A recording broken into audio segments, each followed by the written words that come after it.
नमस्कार दोस्तों, स्वागत है आप सभी का एक बार फिर से उत्कर्ष नर्सिंग क्लासेज के ऑनलाइन प्लेटफॉर्म के ऊपर, जहां पे हम लेके आए एक और धमाकेदार सेशन।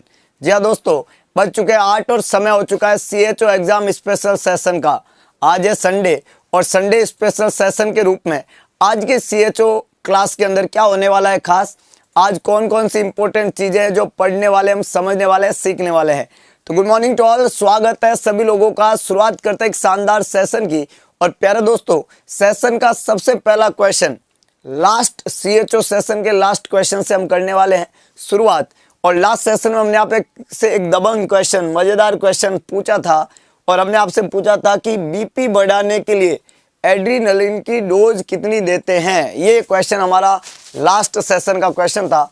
सभी लोगों को जवाब देना है कि बीपी बढ़ाने के लिए एड्रीनलिन की डोज कितनी देते हैं। 0.5 मिलीग्राम, 1 मिलीग्राम, 2 मिलीग्राम और 2.5 मिलीग्राम। प्यारे दोस्तों, एड्रीनलिन और नॉर एड्रीनलिन, एपिनेफ्रिन और नॉर एपिनेफ्रिन एड्रीनल मेडुला के हार्मोन भी है और एज ए ड्रग इनको हम बाहर से रिप्लेस भी करते हैं। Whenever we want to increase the blood pressure, we have to provide the dose of adrenaline। तो एड्रीनलिन की डोज कितनी देते हैं। तो एड्रीनलिन एक ऐसा ड्रग है जिसकी शुरुआत हम हमेशा जब डोज को देने की स्टार्टिंग करते हैं तो 0.5 to 1 मिलीग्राम, इसका बेसिक जो डोज रहता है वो रहता है 0.5 to 1 मिलीग्राम। कितना रहता है? 0.5 to 1 मिलीग्राम डोज जो है ये एड्रीनलिन का दिया जाता है। लेकिन दोस्तों, जब ऑप्शन के अंदर दोनों ही दिया हो 0.5 मिलीग्राम और 1 मिलीग्राम, तो आपको छोटी रीडिंग से स्टार्टिंग करना होता है। तो कई लोगों ने 1 मिलीग्राम चूज किया, कई लोगों ने 0.5 मिलीग्राम चूज किया, पर इसका जो रेंज है वो 0.5 to 1 मिलीग्राम है। So we have to give the 0.5 milligram. प्यारे दोस्तों, तो एक करेक्ट आंसर है B, C और D, तीनों ही गलत स्टेटमेंट है। अगला क्वेश्चन है, थर्मोमीटर को किससे डिसइंफेक्ट करते हैं। ये पूछा हुआ सवाल है। थर्मोमीटर को अगर आपको डिसइंफेक्ट करना है तो कौन सा ऐसा सॉल्यूशन है जिससे आप थर्मोमीटर को डिसइंफेक्ट करेंगे। पहला लिखा हुआ है प्यारे दोस्तों इथेनॉल, दूसरा है आइसोप्रोपाइल अल्कोहल, तीसरा है मेथाइल अल्कोहल और चौथा लिखा हुआ है हार्ट। मतलब 4 चीजें लिखी हुई है जिसमें एक ऑप्शन का तो कोई मतलब ही नहीं है। तो यहाँ पे थर्मोमीटर को वी ऑलरेडी नो, थर्मोमीटर के बारे में हमने पहले भी पढ़ा है और हमने ये बताया था कि थर्मोमीटर शुड बी, याद रखना, thermometer should be disinfect with, बहुत बढ़िया, मैक्सिमम लोगों ने ठीक जवाब लिखा है, आइसोप्रोपाइल अल्कोहल। बहुत अच्छे, बिल्कुल। रीना थोमर, बबीता चौधरी, सुरेश कुमार गजरावत, बिल्कुल सही है भाई। आइसोप्रोपाइल अल्कोहल बी यहाँ पे करेक्ट आंसर है। इथेनॉल, मेथाइल अल्कोहल या हीट से इसको डिसइंफेक्ट नहीं करते हैं, हीट से थर्मोमीटर को कभी डिसइंफेक्ट नहीं करते हैं। तो isopropyl alcohol is the correct answer. 70% volatile. दवाई देने का पेरेंटल तरीका नहीं है। प्यारे दोस्तों, दवाई देने का कौन सा पेरेंटल तरीका नहीं है। मैंने आपको फार्मेकोलॉजी के अंदर बताया था कि 2 चीजें होती है, एक तो होता है फार्मेकोकाइनेटिक, एक होता है फार्मेकोडायनेमिक। और काइनेटिक के लिए एब्जॉर्प्शन बहुत इंपॉर्टेंट है और एब्जॉर्प्शन डिपेंड करता है रूट ऑफ ड्रग एडमिनिस्ट्रेशन के ऊपर। 2 वर्ड हमेशा याद रखना, आपको एग्जाम में पूछा जाएगा। एक है फार्मेकोकाइनेटिक, एक वर्ड होता है फार्मेकोडायनेमिक। फार्मेकोडायनेमिक। प्यारे दोस्तों, एग्जाम में सवाल पूछा जाएगा कि जो फार्मेकोडायनेमिक है और फार्मेकोकाइनेटिक है, इनके अंदर क्या फर्क है। तो फार्मेकोडायनेमिक जो है प्यारे दोस्तों, फार्मेकोकाइनेटिक एंड फार्मेकोडायनेमिक, तो मैं इन दोनों के अंदर अगर मीन समझे हम, फार्मेकोकाइनेटिक और फार्मेकोडायनेमिक, इसमें काइनेटिक वर्ड, फार्मा वर्ड जो है इसका मतलब तो होता है जो है आपका ड्रग, और काइनेटिक वर्ड का मतलब होता है मूवमेंट, ड्रग का मूवमेंट। इसका मतलब आपकी बॉडी जो है वो ड्रग के साथ में क्या कर रही है, मतलब जैसे ही आपने ड्रग को लिया तो बॉडी ड्रग के साथ में क्या करेगी। काइनेटिक वर्ड का मतलब होता है मूवमेंट। तो what body does with drug, what body does with drug, आपकी जो बॉडी है वो दवाई के साथ में क्या करेगी, इसको फार्मेकोकाइनेटिक कहते हैं। आपका बॉडी जो है वो दवाई के साथ में क्या करेगी, इसको फार्मेकोकाइनेटिक कहते हैं। यहाँ फार्मा का मतलब हो गया ड्रग और डायनेमिक वर्ड का मतलब होता है पावर। तो दवाई का पावर, इसका मतलब क्या हो गया कि what drug does with body, what drug does with body, ये जो दवाई है ये बॉडी के साथ में क्या करेगी, दो चीजें होगी ना। हमने दवाई लिया, मैंने पैरासीटामोल का गोली लिया, तो कुछ तो पैरासीटामोल मेरी बॉडी के साथ करेगा, कुछ मेरी बॉडी पैरासीटामोल के साथ करेगी। तो जो मेरी बॉडी पैरासीटामोल के साथ करती है उसको तो हम बोलते हैं फार्माकोकाइनेटिक, और जो पैरासीटामोल मेरी बॉडी के साथ करती है उसको बोलते हैं फार्माकोडायनेमिक। जैसे मैंने पैरासीटामोल लिया तो पैरासीटामोल मेरी बॉडी के साथ क्या करेगी, मेरी बॉडी के बुखार को कम करेगी। तो पैरासीटामोल का ये पावर तो कहलाता है फार्माकोडायनेमिक। डायनेमिक वर्ड का मतलब होता है पावर। अब सुनोगा, डायनेमिक पर्सनैलिटी मतलब पावरफुल पर्सनैलिटी। तो पावर डायनेमिक एक दूसरे के ऑपोजिट वर्ड है, और ये बता रहा है कि दवाई जो है उसका क्या इफेक्ट होगा बॉडी के ऊपर। ये तो फार्माकोडायनेमिक हो गया। लेकिन प्यारे दोस्तों, जब मैं काइनेटिक की बात करूं कि बॉडी दवाई के साथ क्या करेगी, तो जैसे आपने तो पैरासीटामोल की गोली लेके पानी पी लिया, अब बॉडी क्या करेगी उसके साथ में, बॉडी चार चीजें करती है दवाई के साथ में।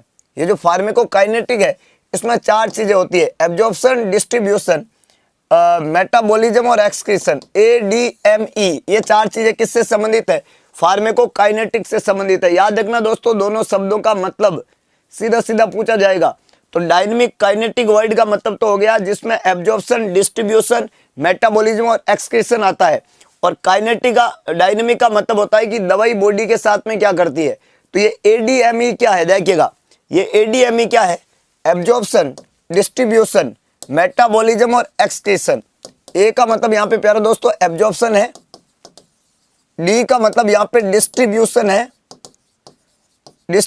है, एम का मतलब यहाँ पे मेटाबॉलिज्म है, और ई का मतलब एक्सक्रीशन। सवाल ये भी पूछा हुआ है कि फार्माकोलॉजी में ADME का क्या मतलब है। ADME का मतलब होता है ए मतलब एब्जॉर्प्शन, डी मतलब डिस्ट्रीब्यूशन, एम मतलब मेटाबॉलिज्म, ई मतलब एक्सक्रीशन।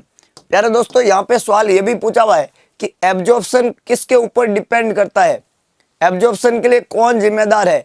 एब्जॉर्प्शन के लिए जिम्मेदार है रूट ऑफ ड्रग एडमिनिस्ट्रेशन। याद रखना, एब्जॉर्प्शन के लिए कौन जिम्मेदार है, इसके लिए जिम्मेदार है route of drug administration. Route of drug administration, दवाई आप किस रूट से दे रहे हो ये किसके लिए जिम्मेदार है, इसके ऊपर डिपेंड करेगा एब्जॉर्प्शन, दवाई आप किस रूट से दे रहे हो। दूसरा प्यारा दोस्तों पूछा जाएगा डिस्ट्रीब्यूशन किस पे डिपेंड करता है। डिस्ट्रीब्यूशन कराने वाला होता है प्लाज्मा। डिस्ट्रीब्यूशन कौन कराता है, डिस्ट्रीब्यूशन कराता है प्लाज्मा। हमारा ब्लड का जो फ्लूइडी पार्ट है उसको प्लाज्मा कहते हैं। ब्लड में दो चीजें हैं, एक तो पानी दैट इज प्लाज्मा, और एक ब्लड सेल जिनको फॉर्म्ड एलिमेंट कहता हूं मैं, RBC, WBC, प्लेटलेट। तो डिस्ट्रीब्यूट कौन करेगा, डिस्ट्रीब्यूट करेगा प्लाज्मा। और प्यारे दोस्तों, एक सवाल आपसे पूछा जाएगा कि मेटाबॉलिज्म कौन करेगा।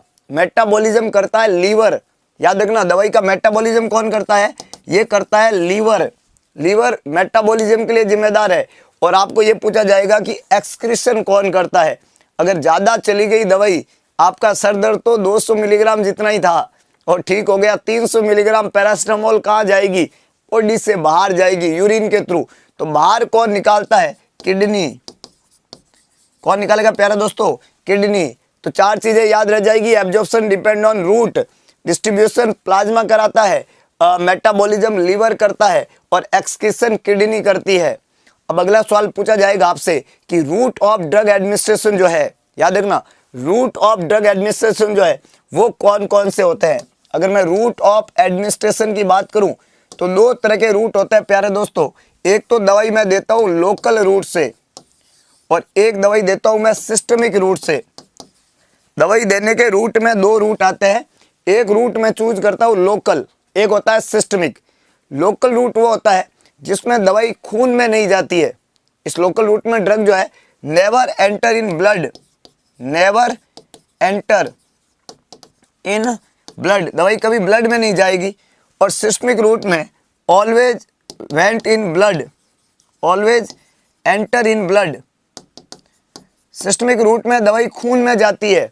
अगर आप सिस्टमिक रूट से दवाई देते हो तो खून में जाती है, और लोकल रूट से दवाई देते हो तो खून में नहीं जाती है। अब आपको कहेंगे कि भाई लोकल रूट कौन कौन से ऐसे हैं जिसमें दवाई खून में नहीं जाती है, और सिस्टमिक कौन कौन से ऐसे हैं जिसमें दवाई खून में जाती है। तो देखो लोकल रूट की मैं बात करूं पहले, तो लोकल रूट में देखिएगा हम जितने भी रूट बताएंगे उसमें दवाई खून में नहीं जाती है। जैसे टॉपिकल, लोकल में पहला रूट आता है टॉपिकल। टॉपिकल क्या? टॉपिकल होता है इनक्शन। इनक्शन ध्यान रखना दोस्तों। इनसप्लेशन,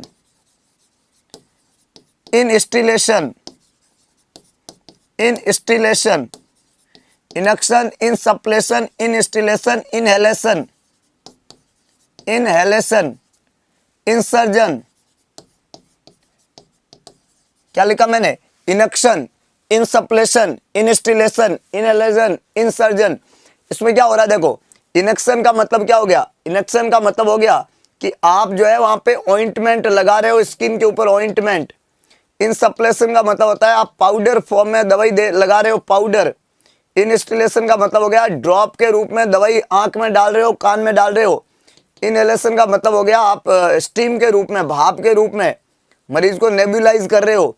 इंसर्जन का मतलब हो गया एक सॉलिड ड्रग है जिसको बॉडी कैविटी में डाल रहे हो, है ना। जैसे आपने सपोजिटरी लगाई तो सॉलिड तरीके से ड्रग को डालना इंसर्जन, भाप के रूप में देना इनहेलेशन, ड्रॉप के रूप में डालना इंस्टिलेशन, पाउडर के फॉर्म में इंसप्लेशन, ऑइंटमेंट के रूप में लगाना इनक्शन।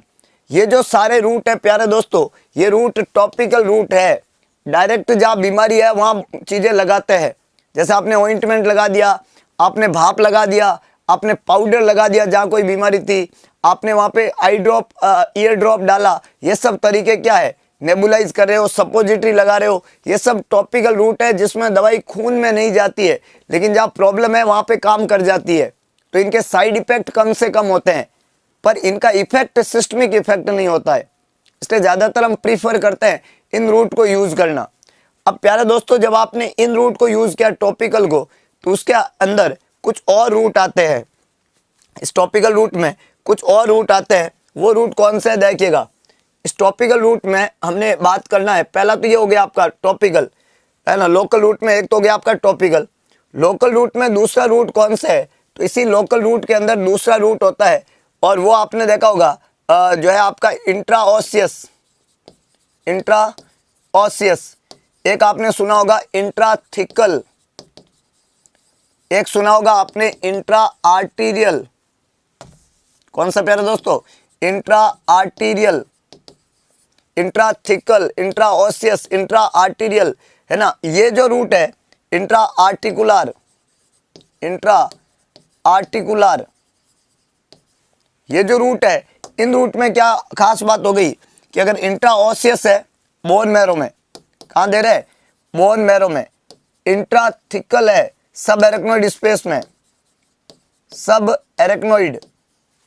इंट्रा आर्टीरियल है into the artery, into the artery. Intra articular है जॉइंट। अगर मैं दवाई को जॉइंट के बीच में डाल रहा हूं, अगर मैं दवाई को जो है आर्टरी के अंदर दे रहा हूं, आर्टरी वो वेसल्स है जो मेरे इस हाथ को सप्लाई करेगी। तो आप कहोगे सर आर्टरी में तो खून होता है। खून का मतलब है सिस्टमिक, सिस्टमिक में नहीं जा रही है। आर्टरी जो जाती है ना वो एक लोकल जगह पे सप्लाई करती है। मेरे हाथ की आर्टरी सिर्फ हाथ को सप्लाई करेगी, पूरी बॉडी को सप्लाई थोड़ी करेगी। तो अगर मैं आर्टरी में डालता हूँ तो सिर्फ एक लोकल जगह पे वो दवाई इफेक्ट डालेगी। तो अगर मैं दवाई को आर्टरी में डालता हूँ, ये बहुत मजेदार क्वेश्चन एग्जाम में आता है कि अगर दवाई आर्टरी में डालते हो तो कौन सा रूट है? ये भी लोकल रूट है, ये भी सिस्टमिक रूट नहीं है। आर्टरी जो होती है ना उसमें दवाई देना, जॉइंट के अंदर दवाई को डालना, सब एरेक्नोइड स्पेस में दवाई को डालना, बोन मैरो में दवाई को डालना। बोन मैरो के लिए वर्ड क्या यूज करते हैं? इंट्राओसियस। सब एरेक्नोइड के लिए इंट्राथिकल, और प्यारे दोस्तों आर्टरी के लिए इंट्रा आर्टीरियल, और जॉइंट के लिए इंट्रा आर्टिकुलर। वर्ड याद रह जाएगा? वर्ड याद रहेगा कि नहीं रहेगा? बहुत इंटरेस्टिंग है। और ये सभी के सभी कौन से रूट है? सभी के सभी रूट लोकल रूट है प्यारे दोस्तों, लोकल। तो सर फिर सिस्टमिक रूट कौन से होते हैं? सिस्टमिक रूट को पढ़ लीजिएगा। ये सारे रूट तो हो गए लोकल रूट। अब मैं हम पढ़ते हैं सिस्टमिक को। चलिए अगले पैनल पे चल लेते हैं हम, है ना, क्योंकि ज़्यादा छोटा हो जाएगा फिर आपको बाद में दिखेगा नहीं। तो मैं लेके चलूँगा आपको सिस्टमिक रूट पे। प्यारे दोस्तों जब मैं सिस्टमिक रूट की बात करूँ, क्या आप बता सके सिस्टमिक रूट कितने टाइप के होते हैं? सिस्टमिक रूट के टाइप कितने होते हैं? जवाब करें सभी लोग, कमेंट करें और तमाम लोग जो है गांव और ढाणी में बैठे हुए उन बाकी सभी रसगुल्लों को जोड़ दे, क्योंकि सेशन होने वाला है मजेदार। और जिन्होंने अभी तक अगरबत्ती नहीं लगाई है, पूरे उत्साह के साथ में, जी हाँ। तो सिस्टमिक रूट कौन सा होता है ये बता दीजिए। इसको कितने तरीके से क्लासीफाई करते हैं? सिस्टमिक रूट को दो तरीके से, एंट्रल और पेरेंट्रल। याद रखना, आईवी इन आईएमएन सीधा ही मत बोलो भाई, इसके दो टाइप है, बिल्कुल सही लिखा है। एक होता है एंट्रल और एक होता है पेरेंट्रल। बहुत बढ़िया, चार टाइप नहीं होते हैं प्यारे दोस्तों। पहले तो ये देखो, एक होता है एंट्रल और एक होता है पेरेंट्रल। इसके दो टाइप होते हैं। पहले तो एक होता है एंट्रल और एक होता है पेरेंट्रल, ये दो टाइप होते हैं। ये जो एंट्रल वाला टाइप होता है, एंट्रल में दवाई कहाँ जाती है? दवाई आंत में जाती है। दवाई आंत में जाती है, मुंह से देते हैं, रेक्टम से देते हैं, सबलिंगुअल देते हैं। जैसे आप अगर किसी ड्रग को ओरल देते हैं, ओरल रूट, ये भी खून में जाएगी दवाई। अगर आप रेक्टल रूट से देते हो, ये भी खून में जाएगी दवाई। अगर आप सबलिंगुअल देते हो, ये भी खून में जाएगी दवाई। लेकिन ये दवाई के देने का तरीका एंट्रल रूट रहता है। सिस्टमिक वो रूट है जिसमें दवाई खून में जाती है। तो अगर आपने मुंह से गोली दी, वो भी खून में जाएगी। अगर आप पर रेक्टम दे रहे हो, आंत से एब्जॉर्ब होके, वो भी खून में जाएगी। और अगर आप जीभ के नीचे दवाई रखते हो, वो भी खून में जाएगी। ये सारे रूट कौन से हो गए? एंट्रल। प्यारे दोस्तों, पेरेंट्रल रूट कौन से होते हैं?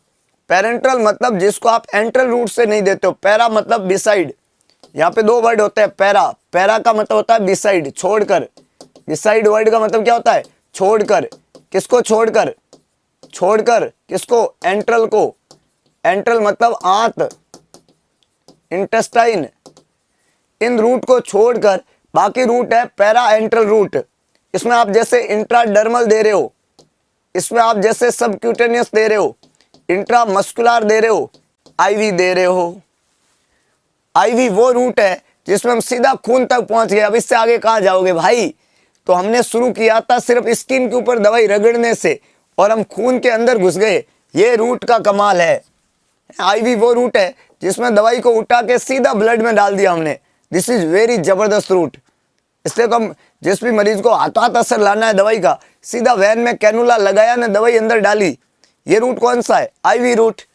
आईएम में मसल में डालते हैं, धीरे धीरे खून में जाती है। सबक्यूटेनियस में और ऊपर डालते हैं, बहुत धीरे जाती है। और इंट्राडर्मल में सबसे ऊपर डालते हैं, इतना ऊपर डालते हैं कि जाने में खूब सारा समय लेती है। तो ये तो बहुत ही ज़्यादा समय लेती है, ये थोड़ा और समय लेती है, ये थोड़ा कम लेती है, और ये तो सीधा खून में ही डाला जाता है। तो 100% दवाई खून के अंदर चली जाती है सीधी। सबसे फास्ट रूट जो होता है वो आईवी रूट होता है। एक सवाल बनता है इनके एंगल से। तो मैं पहले बता चुका हूं कि अगर आपको यहाँ पे पूछे कि कौन से एंगल पे देते हैं ओरल ड्रग, है ना, यहाँ से अगर ओरल रूट से दवाई देनी है तो कौन से एंगल पे देंगे? 15, 30, 45, 90। ओरल रूट से दवाई देने पे कौन सा एंगल काम में लेते हैं? हाँ, आईवी इज वेरी जबरदस्त रूट। ओरल रूट से दवाई देंगे तो कौन से एंगल पे देंगे? 15, 30, 45, 90। जवाब 15 डिग्री के एंगल पे, 90 डिग्री के एंगल पे।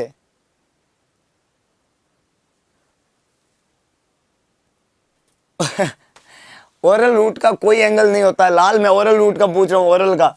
ओरल में क्या एंगल होगा? कितने भी एंगल पे ले ना, आपका मर्जी है। गर्दन ऊपर करके ले, नीचे करके ले। ओरल रूट का कोई एंगल नहीं होता है। एग्जाम में क्या पूछा जा रहा है जरा थोड़ा दिमाग में रखना। इनमें से कोई नहीं भी ऑप्शन आता है। सीएचओ का एग्जाम देने जा रहे हो आप, ध्यान रखना इस बात का। मैं फिर बता रहा हूँ, कई लोग जो है वो न तो पूरा सीएचओ बन पाते हैं, न पूरा नर्सिंग ऑफिसर बन पाते हैं। कम्युनिटी हेल्थ नर्सिंग ऑफिसर और कम्युनिटी हेल्थ ऑफिसर और नर्सिंग ऑफिसर में फर्क है प्यारे दोस्तों। एग्जाम का पैटर्न बदला आता है। आप कौन सा एग्जाम देने जा रहे हो इस बात का ध्यान रखना। याद रखे, ये जो एंट्रल रूट है, ओरल रूट है, रेक्टल रूट है, सबलिंगुअल रूट है, ये एंट्रल रूट है। एंट्रल रूट में एंगल नहीं होते हैं, क्योंकि ये सुई से नहीं देते हैं कि पैरास्टामोल की गोली को लोड किया और फिर उसको मुंह में पिला रहे हैं। ऐसा कभी किया आपने? नहीं। ओरल रूट की दवाइयों को लोड नहीं किया जाता है सुई में, तो इसमें कोई एंगल नहीं होता है। इसमें एंगल होता है, ध्यान रखना। और इसमें जो एंगल होता है, इस एंगल में इंट्राडर्मल, सबक्यूटेनियस, आईएम, आईवी, इनके एंगल की बात होती है एग्जाम में। तो इंट्राडर्मल जो होता है दोस्तों, ये ध्यान रखना किस एंगल पे देते हैं, 15 डिग्री। याद रखना कौन सा एंगल पे, 15 डिग्री पे। सबक्यूटेनियस जो होता है ये 45 डिग्री का एंगल, आईएम में 90 डिग्री का एंगल और आईवी में 30 डिग्री के एंगल पे दिया जाता है। इन दवाइयों के अलग अलग एंगल होते हैं, इसलिए एंगल यहाँ पे पूछा जाएगा जो पेरेंट्रल के होते हैं, जिसमें सुई काम में लेते हैं। याद रखना, हाँ क्या काम में लेते हैं, सुई काम में लेते हैं, बाकी में एंगल की जरूरत नहीं होती है। तो यहाँ पे आपको जो प्रीवियस क्वेश्चन था प्यारे दोस्तों, that is asking about the दवाई देने का पेरेंट्रल तरीका कौन सा नहीं है। तो हमने अभी पढ़ा कि पेरेंट्रल तरीके में क्या क्या आता है। पेरेंट्रल तरीके के अंदर इंट्रावीनस आता है, इंट्रामस्कुलर आता है, सबक्यूटेनियस आता है, लेकिन पेरेंट्रल तरीके में रेक्टल रूट नहीं आता है। रेक्टल रूट किस में आता है, एंट्रल में आता है। ध्यान रखना, रेक्टल रूट किस में आता है, एंट्रल में आता है। तो डी यहाँ पे करेक्ट आंसर है। ए, बी और सी तीनों ही गलत स्टेटमेंट है। चलिए प्यारे दोस्तों अगले क्वेश्चन की तरफ बढ़ते हैं। एक और खतरनाक क्वेश्चन, व बैक्टीरिया जो कार्बन डाइऑक्साइड की अधिकता में पनपते हैं उन्हें क्या कहते हैं। कुछ बैक्टीरिया होते हैं जो ऑक्सीजन की अधिकता में पनपते हैं, कुछ बैक्टीरिया जो होते हैं वो कार्बन डाइऑक्साइड की अधिकता में पनपते हैं। तो आपको ये बताना है कि वो बैक्टीरिया जो कार्बन डाइऑक्साइड की अधिकता में पनपते हैं उनको क्या बोलते हैं। सभी लोग जवाब लिखेगा। वो बैक्टीरिया जो कार्बन डाइऑक्साइड की अधिकता में पनपते हैं उन बैक्टीरिया को किस नाम से जानते हैं। माइक्रो एरोफिलिक और कैप्नोफिलिक, एरोबिक, एनएरोबिक। याद रखना, जो ऑक्सीजन की अधिकता में पनपते हैं उनको बोलते हैं एरोबिक। क्या बोलते हैं, एरोबिक। एरोबिक मतलब O2 ऑक्सीजन की अधिकता में पनपते हैं। एनएरोबिक का मतलब होता है without oxygen, without oxygen. Anaerobic का मतलब होता है जो विदाउट ऑक्सीजन, जो ऑक्सीजन की एब्सेंस में पनपते हैं उनको एनएरोबिक कहते हैं। वो बैक्टीरिया जो ऑक्सीजन की अधिकता में पनपते हैं उनको तो बोलते हैं एरोबिक बैक्टीरिया। वो बैक्टीरिया जो ऑक्सीजन की एब्सेंसी में पनपते हैं उनको बोलते हैं एनएरोबिक बैक्टीरिया। लेकिन याद रखना, एनएरोबिक का मतलब ये नहीं होता है कि जो कार्बन डाइऑक्साइड के अधिकता में पनपते हैं। ऑक्सीजन की एब्सेंस होने का मतलब ये नहीं कि वहां पे कार्बन डाइऑक्साइड की अधिकता में पनपेंगे। तो जितने भी लोग डी जवाब लिख रहे हैं वो खोटा जवाब है, क्योंकि एनएरोबिक का मतलब होता है ऑक्सीजन की कमी में, विदाउट ऑक्सीजन जो बैक्टीरिया जिंदा रहते हैं, जो एनएरोबिक होते हैं। और एरोबिक वो होता है जो ऑक्सीजन के साथ में जिंदा रहता है, विद ऑक्सीजन। लेकिन यहाँ पे हमें ऑक्सीजन का नहीं पूछा है, मैं तो कार्बन डाइऑक्साइड का पूछा है और उसकी अधिकता पूछी है। तो जो कार्बन डाइऑक्साइड से प्यार करता है उसको कैप्नोफिलिक के नाम से जानते हैं। किस नाम से जानते हैं, कैप्नोफिलिक। तो ये माइक्रो ऑर्गेनिज्म जो है वो रहेगा प्यारे दोस्तों कैप्नोफिलिक, माइक्रो एरोफिलिकर नहीं होगा, इसको कैप्नोफिलिक बोलते हैं। और अगर वो कार्बन डाइऑक्साइड से प्यार ना करे तो उसको कैप्नोफोबिक भी बोलते हैं। फोबिक हेटर होता है और फिलिक लवर होता है। तो ये कैप्नोफिलिक है, क्या याद आ जाएगा, कैप्नोफिलिक है। तो यहाँ पे करेक्ट आंसर प्यारे दोस्तों बी बनेगा। ए, सी और डी तीनों ही गलत स्टेटमेंट है। अगला क्वेश्चन, आयोनाइजिंग रेडिएशन है। आयोनाइजिंग रेडिएशन क्या है ये आपको जवाब लिखना है, सभी लोगों को जवाब लिखना है। आयोनाइजिंग रेडिएशन क्या होता है या कौन सा है। पहला लिखा हुआ है एक्सरे, दूसरा है गामा रे, तीसरा है कॉस्मिक रे और चौथा है उपरोक्त सभी। आयोनाइज रेडिएशन जो है क्या है ये बताइएगा। पहला लिखा है प्यारा दोस्तों एक्सरे, गामा रे, कॉस्मिक रे और उपरोक्त सभी। आयोनाइजिंग रेडिएशन सारे के सारे होते हैं। X ray is a ionizing radiation, gamma ray is a example of ionizing radiation and cosmic ray भी आयोनाइजिंग रेडिएशन का एग्जांपल है। तो यहाँ पे करेक्ट आंसर प्यारे दोस्तों रहेगा उपरोक्त सभी। These all are the ionizing radiation. ये सारे सवाल सीधे सवाल है और सीधे सवाल इस CHO के पेपर में मेरिट डिसाइडिंग होंगे। मैंने ये कहना है कि CHO के पेपर में बहुत ज्यादा थ्योरी आपके काम नहीं आने वाली है। वो जो कॉमन क्वेश्चंस है वो इस पेपर में पूछे जाते हैं। तो आप पेपर की मतलब इम्पोर्टेंसी को पहचानना, और इसमें जितने भी क्वेश्चंस आए हुए हैं ये प्रीवियस एग्जाम्स के क्वेश्चन है, आप देख सकते हो। और आपको ये क्वेश्चंस वहां पे कंफ्यूज करेंगे। है कि नहीं है। तो आपको कंफ्यूज नहीं रहना है, हर एक सवाल को लेके कॉन्फिडेंट होना है कि पेपर में एक्चुअली में पूछा क्या जाता है। एलर्जी का रसायन है, एलर्जी जब होती है किसी को, एलर्जिक रिएक्शन होती है, एंटीजन के जाने पे बॉडी जो है एलर्जिक रेस्पॉन्स देती है, तो कौन से रसायन को, कौन से केमिकल मीडिएटर्स जो होते हैं उनको रिलीज करती है। सभी लोगों को जवाब लिखना है। पहला है एड्रिनलिन, दूसरा है हिस्टामिन, तीसरा एट्रोपिन और चौथा है insulin. Very interesting question and very easy question. We all know whenever there is any allergen went into the human body, जब भी हमारी बॉडी में कोई एलर्जन जाता है, कोई भी एलर्जन जाता है, तो हमारी बॉडी उन एलर्जन के खिलाफ क्या बनाती है, उन एलर्जन के खिलाफ एंटीबॉडी बनाती है। और हमारी बॉडी जो एलर्जन के खिलाफ एंटीबॉडी बनाएगी, कोई भी एंटीजन गया और आपकी बॉडी ने उन एलर्जन के खिलाफ एंटीबॉडी बनाई, तो जो एंटीबॉडी और रिलीज जो होंगे सब्सटेंसेज, उनको बोलते हैं releasing of chemical mediators, inflammatory mediators. जो रिलीज होंगे वो क्या होंगे, केमिकल या इन्फ्लामेटरी मीडिएटर्स, केमिकल या इन्फ्लामेटरी मीडिएटर्स क्या रिलीज होंगे, केमिकल और इन्फ्लामेटरी मीडिएटर्स जो है वो रिलीज होंगे। ये जो केमिकल और इन्फ्लामेटरी मीडिएटर्स रिलीज होते हैं किसी भी एंटीजन के जाने पे, हमारी बॉडी के द्वारा जो केमिकल और इन्फ्लामेटरी मीडिएटर्स रिलीज होते हैं, वो केमिकल और इन्फ्लामेटरी मीडिएटर्स जो होते हैं वो उस एलर्जिक कंडीशन के अंदर कौन कौन से होते हैं, ये सवाल है। तो वहाँ पे हिस्टामिन होता है, सीरोटोनिन होता है, ये कुछ कॉमन है जो इन्फ्लामेशन का काम करते हैं और ब्रोंकोस्पाज्म कराते हैं, ऐसा हम पढ़ते हैं अस्थमा की पैथोफिजियोलॉजी में।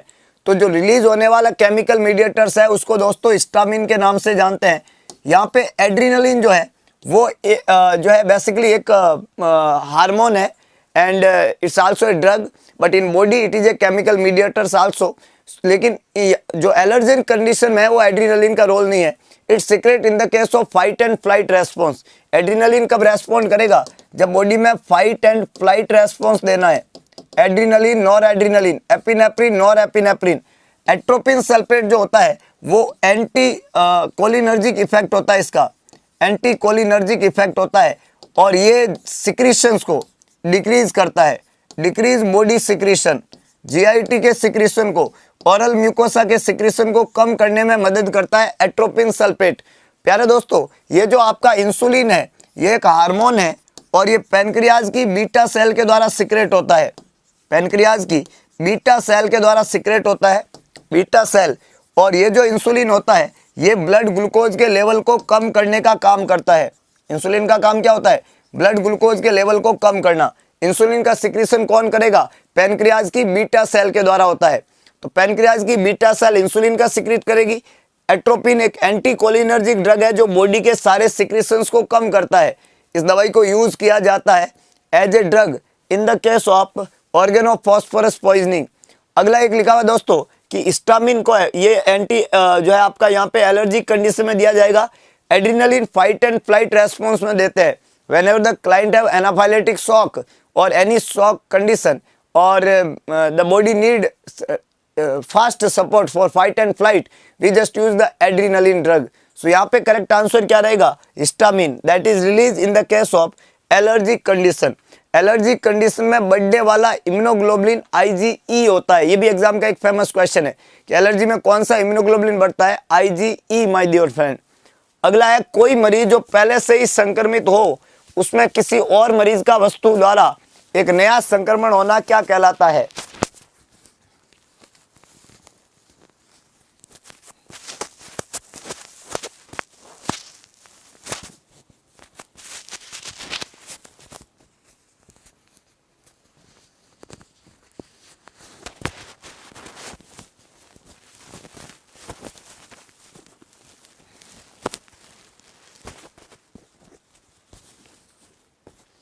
कोई मरीज जो पहले से ही संक्रमित हो उसमें एक नया वस्तु द्वारा, उसमें किसी और मरीज द्वारा वस्तु द्वारा एक नया संक्रमण होना, री infection, cross infection, primary infection और फोकल इन्फेक्शन। हमने बोला फोकल इन्फेक्शन का मतलब होता है किसी लोकल जगह पे इन्फेक्शन होना।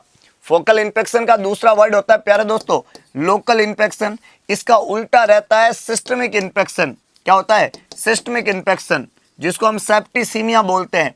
तो फोकल इन्फेक्शन और सिस्टमिक इन्फेक्शन तो तरीके हैं। फोकल मतलब किसी लोकल जगह पे कोई इन्फेक्शन होना, और सिस्टमिक का मतलब होता है पूरी बॉडी में ब्लड के थ्रू इन्फेक्शन होना। एक यहाँ पे लिखा हुआ है प्राइमरी इन्फेक्शन। प्राइमरी इन्फेक्शन मतलब जो पहली बार बीमारी आपको हुई है, जो इसलिए मरीज लेके आया है, पहले से ही संक्रमित है, वो उसका प्राइमरी इन्फेक्शन था, और उसके बाद में कोई और इन्फेक्शन को ये लेता है तो उसको सेकेंडरी इन्फेक्शन या एक्वायर इन्फेक्शन कहते हैं। प्यारे दोस्तों, ये जो मरीज को जो पहले इन्फेक्शन था और उसने नया संक्रमण लिया, तो इसको हम क्रॉस इन्फेक्शन बोलते हैं। क्या बोलते हैं? क्रॉस इन्फेक्शन बोलते हैं, इसको बोलते हैं। और पहले जो इन्फेक्शन था और वही इन्फेक्शन दोबारा हो जाए तो उसको री इन्फेक्शन कहते हैं। और पहले कोई इन्फेक्शन था और उसको कोई और इन्फेक्शन हो जाए, उसको सेकेंडरी इन्फेक्शन कहते हैं। तो क्रॉस इन्फेक्शन और सेकेंडरी इन्फेक्शन लगभग एक जैसे मिलते हुए वर्ड है। क्रॉस इन्फेक्शन का मतलब होता है किसी भी इन्फेक्टेड व्यक्ति से किसी दूसरे इन्फेक्टेड व्यक्ति को कोई दूसरा इन्फेक्शन हो जाना। तो पहले एक था और उसको नया इन्फेक्शन हो गया किसी और से, इस इन्फेक्शन को हम क्या नाम देंगे? यहाँ पे क्रॉस इन्फेक्शन नाम देंगे। तो ये 3-4 टर्म है जो एग्जाम में पूछे जाते हैं। यहाँ पे क्रॉस इन्फेक्शन रहेगा, बी बिल्कुल करेक्ट आंसर है। अगला क्वेश्चन है दोस्तों कि माइड्रियाटिक आंख की पुतली को क्या करती है? सुकराते हैं मतलब कॉन्स्ट्रिक्ट करते हैं, फैलाते हैं, डायलेट करते हैं, सामान्य रखते हैं, या आंख पर कोई प्रभाव नहीं डालते हैं। दो वर्ड बहुत इंटरेस्टिंग है, एक माइड्रियाटिक और एक मियोसिस। याद रखना दोस्तों, एक तो होता है माइड्रियासिस, माइड्रियासिस, और एक होता है मियोसिस। एक होता है माइड्रियासिस और एक होता है मियोसिस या मियोटिक। तो एक तो मियोटिक ड्रग होती है और एक माइड्रियाटिक ड्रग होती है। यहाँ पे आपको जो पकड़ने वाली बात है, जो आसान है, इन दोनों को याद रखना कि आप डी वर्ड को पकड़ो। डी, इन दोनों वर्ड में एक में ही डी आता है, और डी का मतलब होता है डायलेट करना। डी का मतलब क्या होता है? डायलेट। तो एक क्या करेगी? डायलेट, तो दूसरी क्या करेगी? कॉन्स्ट्रिक्ट। तो ये तो करेगी कॉन्स्ट्रिक्ट और ये क्या करेगी? डायलेट। डायलेट। जैसे एक दवाई काम में ली जाती है पिलोकार्पिन। कौन सी दवाई? पिलोकार्पिन। कैसी दवाई है? माइड्रेटिक। क्या करेगी? डायलेट। यहाँ पे जवाब होगा डायलेट, और दवाई का नाम है pilocarpine. Pilocarpine is a drug that act as a mydriatic agent. तो जब भी किसी का फंडल एग्जामिनेशन करता है, आंख का एग्जामिनेशन करना है, आंख को पीछे देखना है, रेटाइनो को विजुलाइज करना है, तो आपको प्यूपिल को क्या करना पड़ेगा? डायलेट। तो ये प्यूपिल को क्या कर देगी? ये प्यूपिल को कर देगी प्यारे दोस्तों डायलेट। और जब प्यूपिल डायलेट होगा तो मरीज का क्या एग्जामिनेशन कर सकते हैं हम? फंडल एग्जामिनेशन। कौन सा एग्जामिनेशन? फंडल एग्जामिनेशन। इस कंडीशन को, इसको कहते हैं फंडोस्कोपी। क्या बोलते हैं? फंडोस्कोपी। और फंडोस्कोपी करके हम किसको विजुलाइज करते हैं? रेटाइना को। आंख का जो पोस्टीरियर पार्ट है रेटाइना, जब भी मरीज को विजन का दिक्कत होता है, दिखने में प्रॉब्लम होती है, हमें रेटाइना का एग्जामिन करना होता है, और रेटाइना के एग्जामिन में हम इस दवाई को यूज करते हैं। याद रह जाएगा, आसान है प्यारे दोस्तों। चले आगे। हाँ, अगला क्वेश्चन है, इसके बीज के लिए औषधि है। इसके बीज बीमारी जो है, इसके लिए कौन सा औषधि काम में लेते हैं? सभी लोगों को जवाब लिखना है। इसके बीज का औषधि है। WCL के पेपर का लेवल ऐसे लगा जैसे नॉट सेट का एग्जाम है। बहुत बढ़िया लगा, ये अच्छी बात है कि आपको पेपर समझ में आया, और पेपर समझ में आने लग गया, इसका मतलब इतिहास बदल जाएगा। प्यारे दोस्तों, एक बात का ध्यान रखना कि जब भी कोई पेपर दोगे, आप बहुत कुछ सीख के आओगे। पेपर में आपके नंबर कितने आ रहे हैं ये मैटर नहीं करते हैं। आपने पेपर दिया, ये बहादुरी का काम था। हार और जीत परिणाम होगी, मेहनत हमारा काम होगा। गलतियों से सीखेंगे और दोबारा लड़ेंगे, और संकल्प एक ही है कि जब तक तोड़ेंगे नहीं तब तक छोड़ेंगे नहीं। तो अपने आप को कॉन्फिडेंट करें। पेपर देके आप आते हैं तो आपको पता भी चलता है कि रोज जो हम पढ़ रहे हैं, रोज हमें जो पढ़ा रहे हैं, क्या वो सही डायरेक्शन में है? क्योंकि आपका पेपर देना ही हमारा एग्जाम है कि ये सर सही ट्रैक पे है या नहीं है।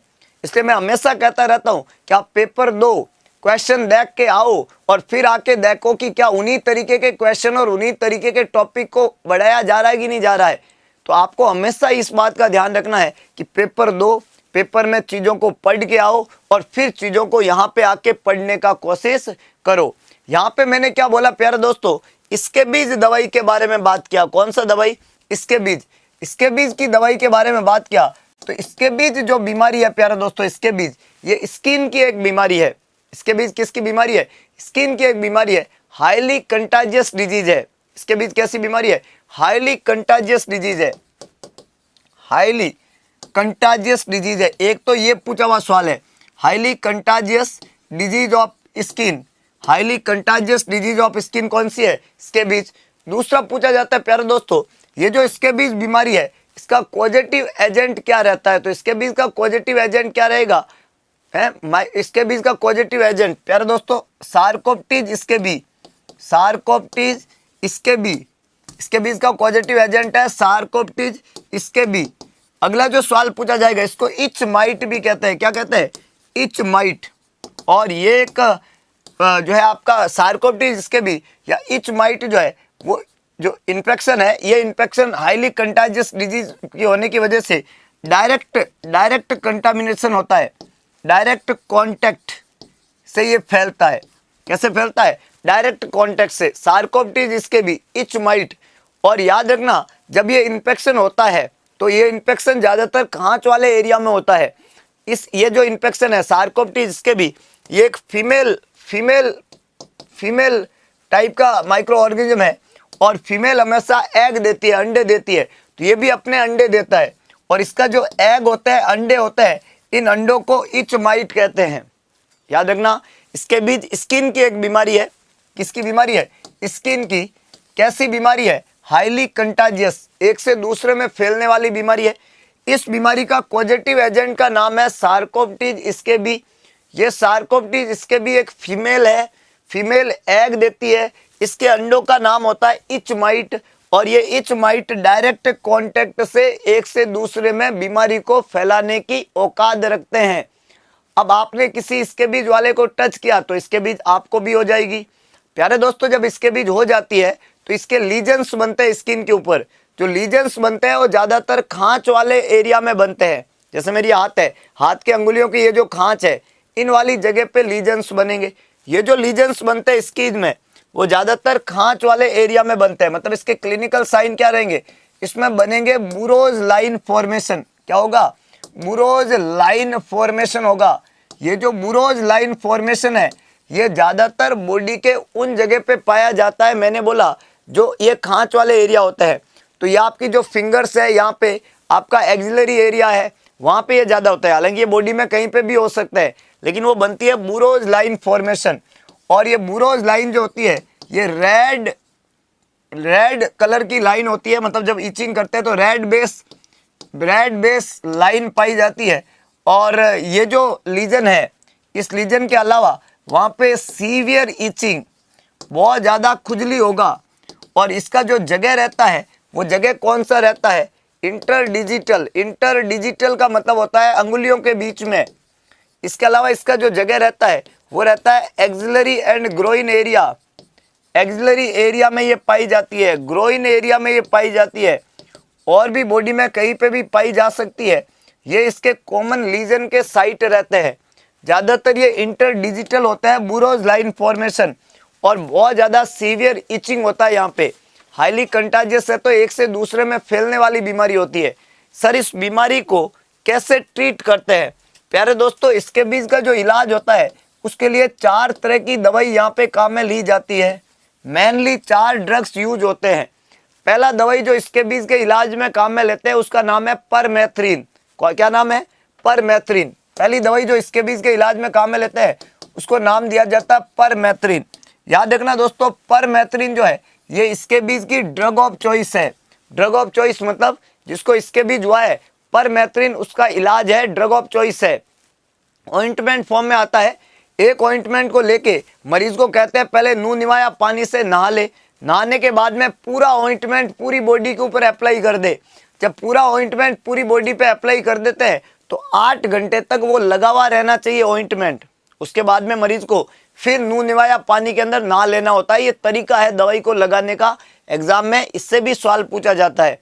तो ये तो इसके बीच में ऑइंटमेंट लगाने का तरीका है परमेथ्रिन ऑइंटमेंट। दूसरा दवाई होता है प्यारे दोस्तों आइवरमेक्टोल। किसके बीच की जो टैबलेट फॉर्म की दवाई है आइवरमेक्टोल काम में लिया जाता है। तीसरा दवाई यहाँ पे काम में लिया जाता है आपका एंटीहिस्टामिन। एंटीहिस्टामिन काम में लिया जाता है, एंटीहिस्टामिन। और एक दवाई यूज किया जाता है lindane solution. Lindane solution. Antihistamine जो एजेंट है इसमें आप यूज कर सकते हो cetirizine. Cetirizine is a antihistamine agent. तो आपने यहाँ पे काम में लेना है परमेथ्रिन, काम में लेना है आइवरमेक्टोल, काम में लेना है सेट्रिजिन, काम में लेना है लिंडेन सॉल्यूशन। लिंडेन सॉल्यूशन प्यारे दोस्तों कॉन्ट्रा इंडिकेटेड होता है 2 साल से छोटे बच्चों में। अगर बच्चे की उम्र 2 साल से छोटी है तो लिंडेन सॉल्यूशन काम में नहीं लेते हैं, क्योंकि ये न्यूरोटॉक्सिक होता है। क्या होता है? न्यूरोटॉक्सिक होता है। कई बार जब लीजन ठीक नहीं होते हैं तो इसके बीच वाले मरीजों के अंदर स्टेरॉइड भी काम में लेते हैं। स्टेरॉइड के ऑइंटमेंट आते हैं, उन ऑइंटमेंट को भी यूज किया जाता है। तो आपको इस बात का ध्यान रखना है कि इसके बीज के अंदर कौन कौन सा दवाई काम में लेते हैं और कब कब काम में लिया जाता है। यहाँ पे आपको सवाल ने क्या पूछा है प्यारे दोस्तों कि एक मरीज है, उसको इसके बीज हुआ है बच्चे को, उसके लिए कौन सी औषधि है? लिंडेन, परमेथ्रिन, सल्फर और उपरोक्त सभी। तो आप क्या चूज करेंगे? इसके बीज की कौन सी दवाई होती है ना? इसके बीज जो है उसके लिए कौन सी औषधि है? क्या चूज करेंगे बताओ? अभी आंसर अलग थे, अब आंसर अलग हो जाएंगे। समझ रहे हो बात को? हाँ बिल्कुल, हमने दवाई बता दी आपको और 4 तरह की दवाई वहां पे हमने बताई है। अब आप क्या कहेंगे कि हाँ सर ये तो सुन लिया, अभी लिंडेन काम में लेते हैं, परमेथ्रिन काम में लेते हैं, तो डेफिनेटली सल्फर भी यूज करते हैं, जो हमने अभी नहीं पढ़ा, क्योंकि ये कुछ ऐसे एजेंट है जो बहुत रेयरली यूज करते हैं। जैसे स्टेरॉइड है, सल्फर है, ये ड्रग ऑफ चॉइस में नहीं आता है। तो शुरुआत में 4 दवाई है। इसके अलावा आप यूज करते हैं स्टेरॉइड ऑइंटमेंट, आप यूज करते हैं सल्फर, तो वो बाद की बात है। तो यहाँ पे आपका आंसर क्या होगा? उपरोक्त सभी। We can use lindane, we can use permethrin, या यूज करते हैं we can use sulphur. Lesion जो है उनके लिए सल्फर लगाया जाता है, इचिंग को कम करने में मदद करते हैं ये। तो डी यहाँ पे करेक्ट आंसर है। ए, बी और सी तीनों ही करेक्ट स्टेटमेंट है।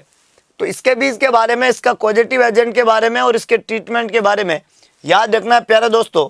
इंसुलिन में कितने एमाइनो एसिड होते हैं आपको पता होना चाहिए। इंसुलिन एक हार्मोन है और यह हार्मोन एमाइनो एसिड से मिलकर बनता होता है। एमाइनो एसिड प्रोटीन के बाई प्रोडक्ट है, याद रखिए दोस्तों। अगर मैं प्रोटीन की बात करूं, प्रोटीन, तो प्रोटीन जो होता है उसके बाई प्रोडक्ट बनते हैं एमाइनो एसिड। एमाइनो एसिड और एमाइनो एसिड मिलके क्या बनाते हैं? इंसुलिन। तो कितने एमाइनो एसिड है जो मिलके इंसुलिन बनाते हैं? इंसुलिन जो एक हार्मोन है, इंसुलिन क्या है? एक हार्मोन है। इस हार्मोन का सिक्रेशन जो है वो बीटा सेल ऑफ पेनक्रियाज करता है। बीटा सेल ऑफ पेनक्रियाज एक ग्लैंड है और उसकी बीटा नाम की सेल है। आइसलैंड ऑफ लैंगरहैंस आपने सुना होगा। आइसलैंड ऑफ लैंगरहैंस में अल्फा, बीटा, डेल्टा और पीपी सेल पाई जाती है। तो पेनक्रियाज की जो बीटा सेल है वो सिक्रेट करती है इंसुलिन। इंसुलिन कुछ एमाइनो एसिड से मिलकर बनता है और एक इंसुलिन को बनने में टोटल 51, याद रखना दोस्तों, कितने अमाइनो एसिड?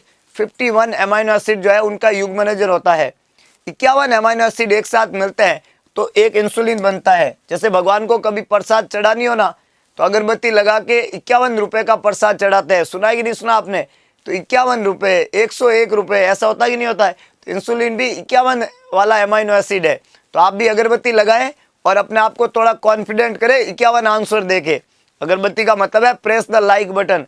आप कहोगे सर लाइक बटन को प्रेस करने से क्या होगा? इससे आपके अंदर विश्वास पैदा होगा, सवाल के जवाब देने का विश्वास, क्योंकि अगला सवाल बड़ा जबरदस्त आने वाला है और बिना विश्वास के जवाब देना मुश्किल रहेगा। हमने पहले भी बताया कि एक ऐसा सवाल जिसमें अगर विश्वास नहीं होगा, आपको अपने ऊपर कॉन्फिडेंस नहीं होगा, तो जवाब देना थोड़ा मुश्किल पड़ जाएगा। तो यहाँ पे क्या लिखा हुआ है प्यारे दोस्तों? Pel Ebstein fever. Pel Ebstein fever किस में आता है? पर्ल एब्स्टेन फीवर जो है वो किस में आता है? जवाब लिखिएगा। पहला क्या लिखा हुआ है? मलेरिया, पोलियो, एड्स और हॉकिंग्स लिम्फोमा।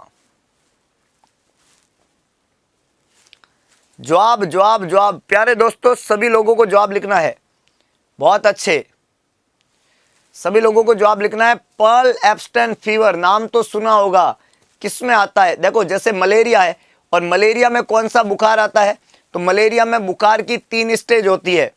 एक मरीज को मलेरिया के बुखार में क्या आता है? मलेरिया के बुखार के अंदर पहले मरीज को क्या लगेगा? ठंड लगेगा, सिवरिंग होती है ना, कोल्ड स्टेज जिसको बोलते हैं। और फिर उसमें मरीज को जो है वहाँ पे हॉट स्टेज आती है जिसमें एक्चुअली में फीवर होता है।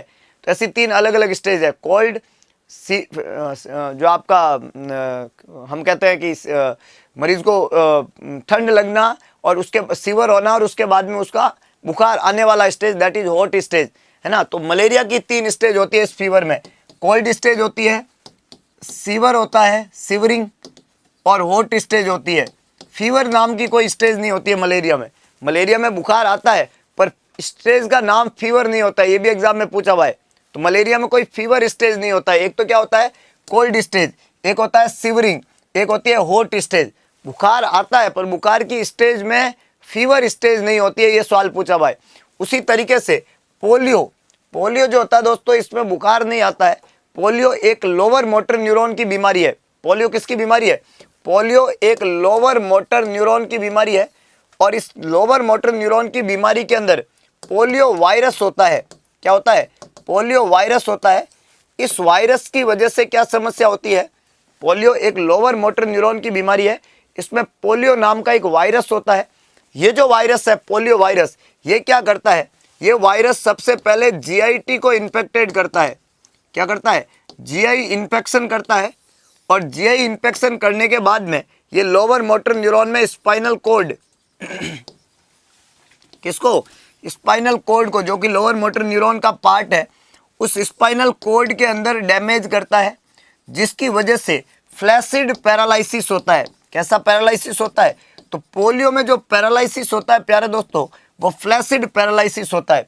सर फ्लैसिड पैरालिसिस का क्या मतलब होता है कि पोलियो जिस पार्ट को अफेक्ट करेगा एक्सट्रीमिटीज को, उसमें न तो टोन रहेगी न कोई मूवमेंट रहेंगे, तो वहां पे ए टोनिक और ए रिफ्लेक्सिक कंडीशन हो जाती है। ए टोनिक ए रिफ्लेक्सिक कंडीशन होती है और जो फ्लैसिड पार्ट रहता है वहां की मसल जो है उसके अंदर क्या होता है?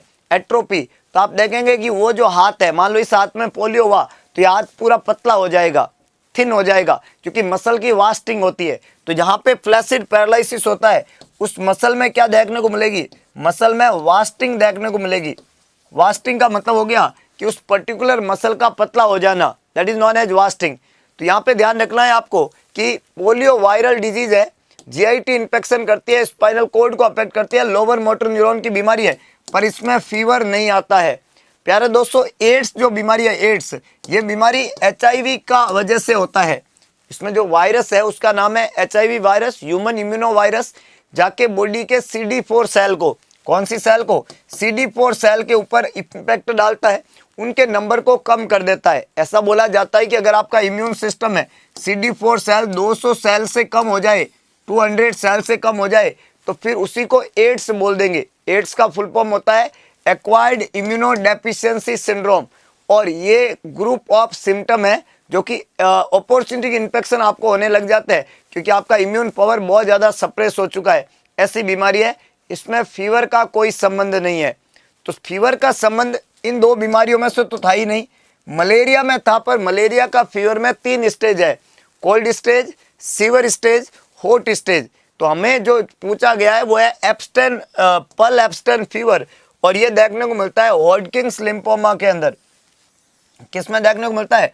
हॉडकिंस लिम्फोमा में। डी यहाँ पे करेक्ट आंसर है। हॉडकिंस लिम्फोमा जो एक ट्यूमर है जो कि लिम्फोसाइट्स का ट्यूमर है और लिम्फेटिक सिस्टम को अफेक्ट करता है, इस बात का आपको ध्यान रखना है। तो यहाँ पे करेक्ट आंसर प्यारे दोस्तों डी बनेगा। ए, बी और सी तीनों ही गलत स्टेटमेंट है। अगला लिखा हुआ है किसी शरीर या वस्तु पर किसी जीवाणु का होना क्या कहलाता है? अगर कोई शरीर या कोई वस्तु के ऊपर कोई जीवाणु प्रेजेंट है, कि मेरी अंगुली है और इसके ऊपर कोई जीवाणु बैठा हुआ है, तो इसको मैं क्या बोलूंगा? मेरी अंगुली के ऊपर, किसी वस्तु के ऊपर, किसी शरीर के ऊपर कोई जीवाणु अगर प्रेजेंट है तो उसको क्या बोला जाता है?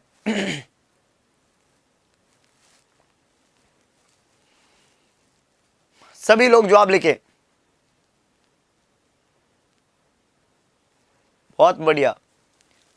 पहला लिखा हुआ है इंजेक्शन, दूसरा है इनहेलेशन, तीसरा है कंटामिनेशन और चौथा है इनोक्यूलेशन। किसी शरीर के ऊपर, किसी वस्तु के ऊपर कोई जीवाणु है, देखो शरीर, वस्तु, और वस्तु को इन्फेक्शन कब से होने लगे? सारे लिखे हैं कंटामिनेशन है। कंटामिनेशन जो है वो नहीं है। सुनो पहले, शरीर और वस्तु के ऊपर कोई जीवाणु का होना, होने से क्या करेगा वो कंटामिनेशन है, लेकिन शरीर या वस्तु के ऊपर कोई जीवाणु का होना क्या कहलाता है, ये लिखा हुआ है यहाँ पे। थोड़ा सोच के जवाब लिखे, क्योंकि जवाब थोड़ा अलग तरीके का है कि किसी शरीर या वस्तु पर किसी जीवाणु का होना क्या कहलाएगा, ये सवाल ने पूछा है। तो सवाल को ढंग से पढ़ेंगे तो आपको जवाब का पता चलेगा कि भाई what exactly the answer is. Injection, inhalation, contamination और इनोक्यूलेशन।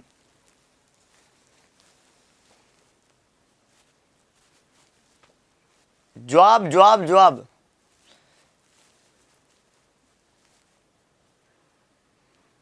हाँ बिल्कुल, ये आए हुए क्वेश्चन है सारे, इसीलिए तो गड़बड़ हो रहा है मामला।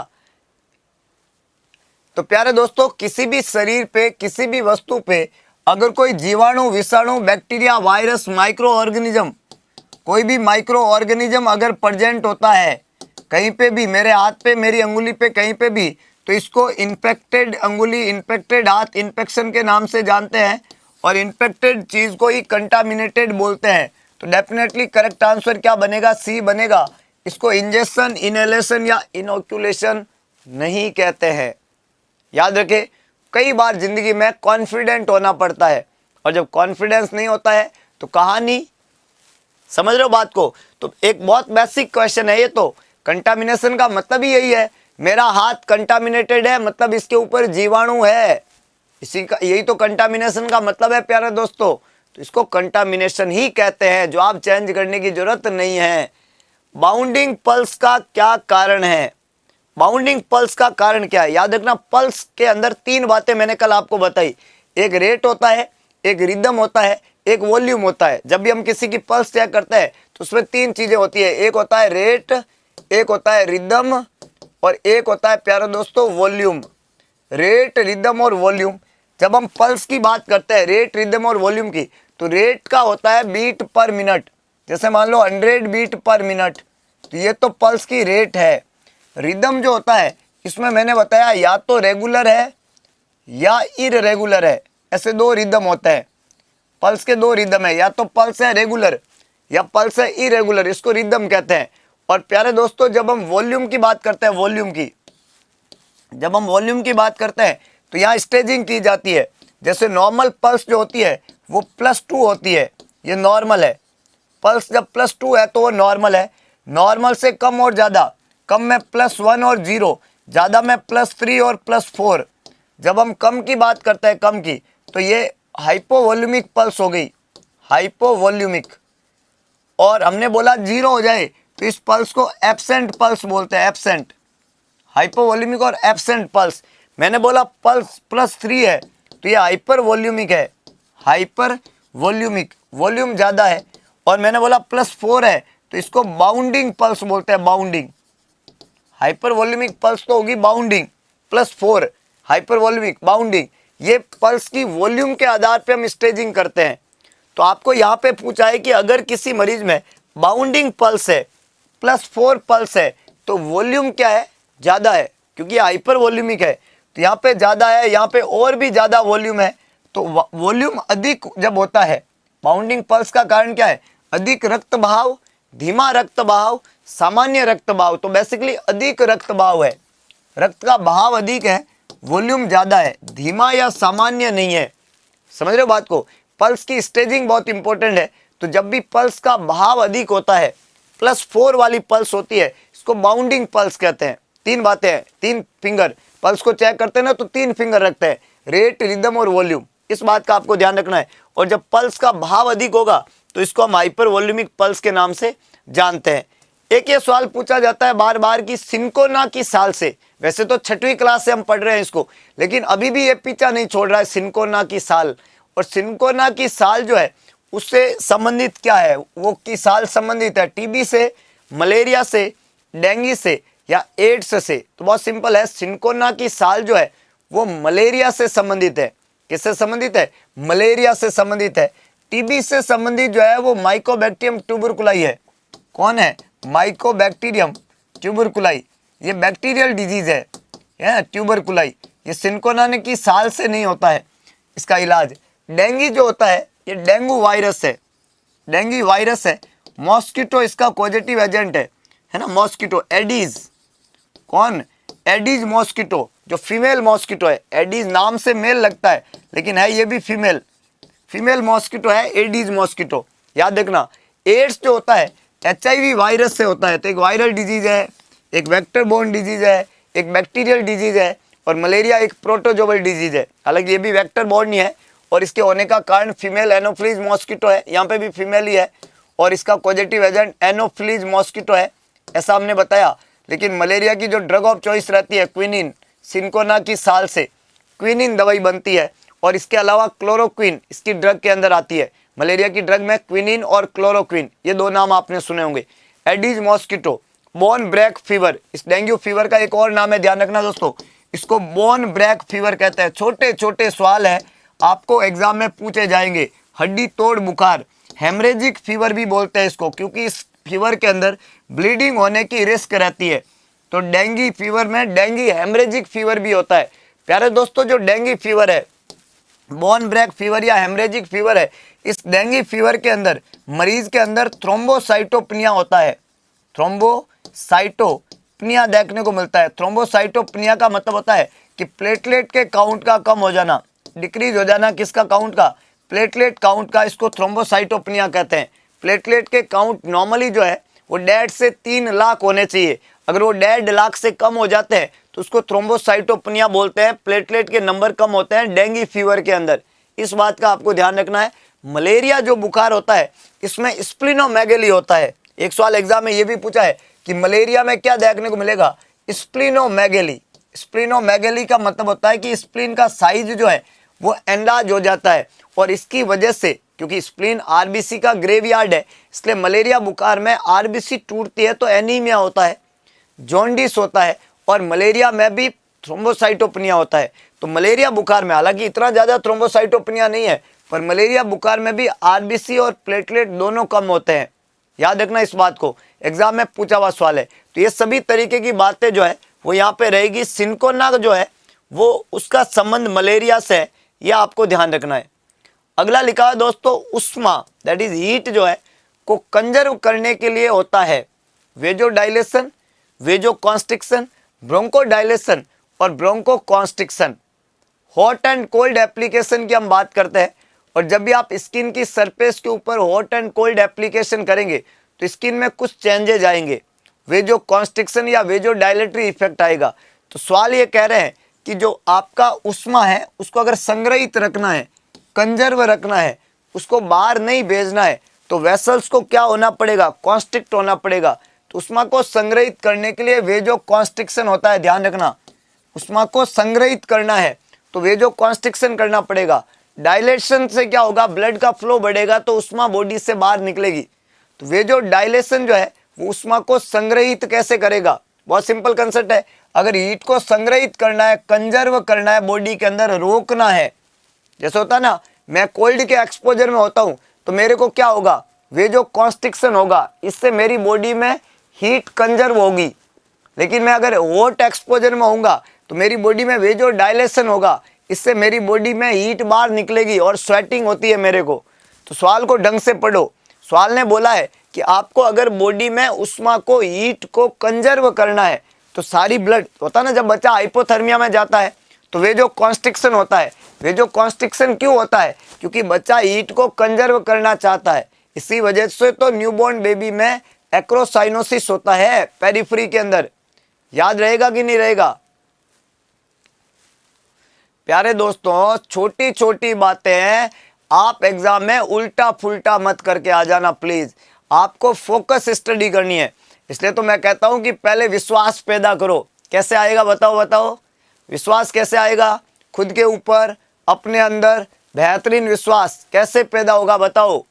हाँ, अगरबत्ती लगाने से। तो बस देर किस बात की है? और आंकड़ा बिल्कुल नया लग जाना चाहिए, आंकड़ा एकदम नया लग जाना चाहिए। पूरी कोशिश और पूरे जी जान के साथ में सेशन को पढ़ेंगे, बातें होगी सारी ऐसी अच्छी अच्छी, क्योंकि सवाल अगला जो है ना वो बिना अगरबत्ती के तो मामला बनाएगा ही नहीं। हाँ, जवाब लिखिएगा। क्वेश्चन को समझने हैं, छोटे क्वेश्चन है, और ये हिंदी जो है आपके बिंदी ना लगवा दे एग्जाम में।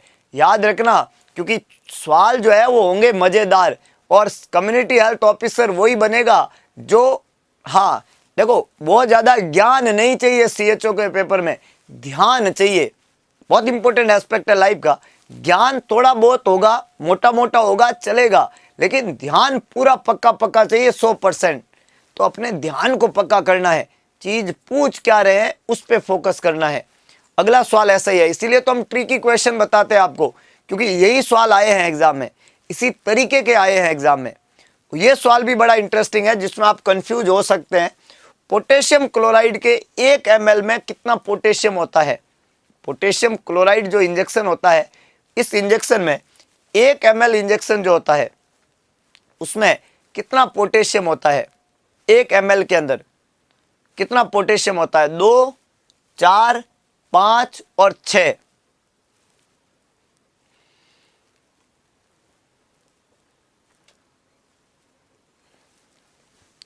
देखो 10 ml का इंजेक्शन आता है, आपने देखा होगा तो पोटेशियम का कैसियल इंजेक्शन, और 10 ml में कितना होता है टोटल?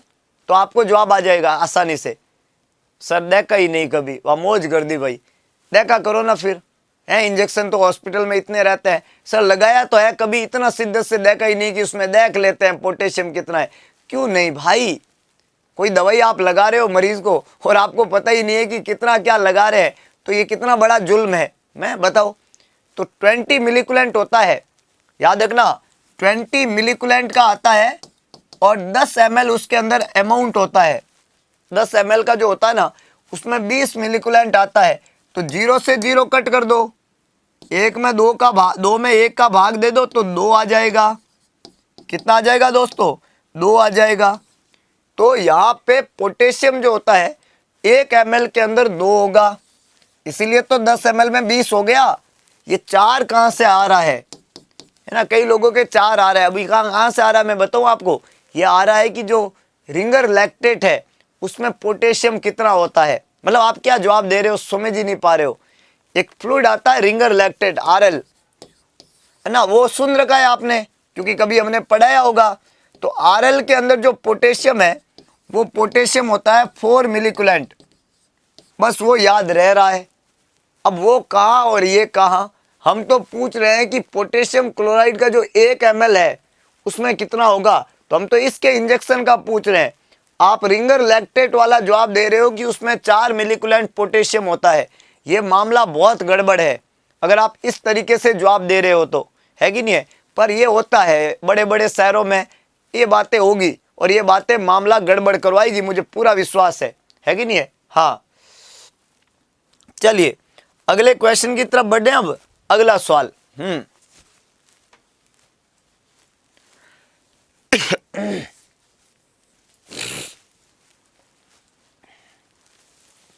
हाँ सोडियम 130, कैल्शियम 3, पोटेशियम 4, बहुत बढ़िया।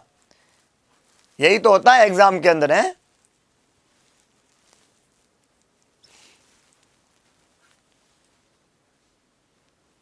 बताओ अगला क्वेश्चन,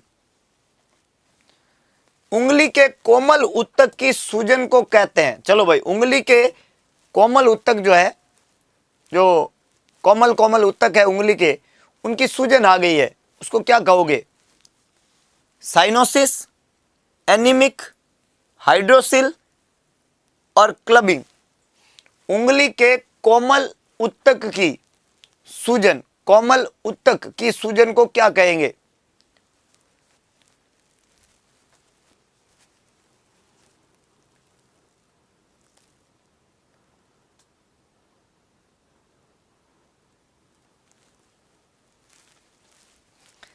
उंगली के कोमल उत्तक की सूजन को क्या कहेंगे? अब कुछ लोगों को तो पता ही नहीं पड़ रहा है, पूछ क्या रहे हैं। अरे भाई उंगली के कोमल, उंगली है इसमें कोमल उत्तक कहाँ है? देखो कोमल उत्तक मतलब सॉफ्ट एरिया, उंगली का कोमल उत्तक, कोमल उत्तक इसको कहते हैं। और इसके अंदर सूजन आ जाए, सूजन आ जाए तो क्या होगा? पहला लिखा हुआ है साइनोसिस, क्या साइनोसिस होगा? साइनोसिस का मतलब होता है ब्लू कलर। हमारी बॉडी में स्किन का कहीं पे भी ब्लू कलर हो जाए ना, ऑक्सीजन की कमी से ऐसा होता है, उसको साइनोसिस कहते हैं, सिंपल है कि नहीं है। तो ये तो गलत हो गया। दूसरा है एनीमिया, एनीमिया में पेलरनेस होती है, जब खून की कमी होती है, रक्त अल्पता होती है, तो इसमें क्या होता है, इसमें आती है प्यारे दोस्तों पैलर। पैलर का मतलब होता है थोड़ा थोड़ा व्हाइट लुक आना। नॉर्मली हमारी बॉडी जो है उसका लुक थोड़ा रेड होता है ना, जैसे ये हाथ है तो हाथ थोड़ा लाल लाल दिखेगा, लेकिन खून की कमी हो जाए तो ये कैसा हो जाएगा, ये पैलर दिखने लग जाएगा, थोड़ी रेडनेस कम हो जाएगी, फीका दिखने लग जाएगा। तो इसको हम किस नाम से जानते हैं, एनीमिया। हाइड्रोसील जो होता है दोस्तों बिल्कुल डिफरेंट है। आपका जो स्क्रोटल सेक होता है, स्क्रोटल सेक, उस स्क्रोटल सेक के अंदर फ्लूइड फिल्ड हो जाना, जब आपके स्क्रोटल सेक के अंदर पानी भर जाता है तो उसको हाइड्रोसील बोलते हैं। तो यहाँ पे हाइड्रोसील गलत है, यहाँ पे एनीमिया जवाब नहीं है, यहाँ पे साइनोसिस जवाब नहीं है। जब हम बात करते हैं जो है कोमल अंगुली के कोमल उत्तक की सूजन, इसको क्लबिंग कहते हैं। क्लबिंग जो होता है दोस्तों ये क्रोनिक हाइपोक्सिया की वजह से होता है। जब लंबे समय तक हाइपोक्सिया रहता है बॉडी के अंदर और जब पेरिफेरी के अंदर ये होता है तो उंगली के जो कोमल उत्तक है, जो आपका जो नाखून है, इसके नीचे की जो स्किन है, इस स्किन के अंदर हाइपरट्रोफी हो जाती है। क्या हो जाती है, हाइपरट्रोफी। हाइपरट्रोफी हो जाएगी, hypertrophy skin under nail. Nail के अंदर की जो स्किन होती है वो सॉफ्ट स्किन होती है, इनको कोमल, सॉफ्ट मतलब कोमल उत्तक, और उसके अंदर क्या हो चुकी है, hypertrophy. Hypertrophy is also a type of swelling. वैसे तो सूजन वर्ड जो है वो इन्फ्लामेशन के लिए यूज करता है, लेकिन hypertrophy is also a word of swelling. तो इसकी वजह से ड्रम स्टिक फिंगर नेल हो जाता है। कैसा हो जाता है, ड्रम स्टिक फिंगर नेल। और ये किस में देखने को मिलता है, क्रॉनिक हाइपोक्सिया में, सीओपीडी, अस्थमा, ये वो। और छोटे बच्चों में काम बोले तो टॉफ टेट्रोलॉजी ऑफ फैलेट के अंदर क्रॉनिक हाइपोक्सिया रहता है। जो स्मोकर रहते हैं उनमें क्रॉनिक हाइपोक्सिया होता है। जो सीओपीडी के मरीज है उनमें क्रॉनिक हाइपोक्सिया होता है। एम्पाइमा के मरीज है उनमें क्रॉनिक हाइपोक्सिया होता है। तो जिनमें भी क्रॉनिक हाइपोक्सिया होता है उनके फिंगर नेल का जो है इस तरीके से उबार के रूप में हो जाना, इसको क्लबिंग कहते हैं। तो एक ही आंसर करेक्ट है, बाकी तीनों गलत है। आसान है।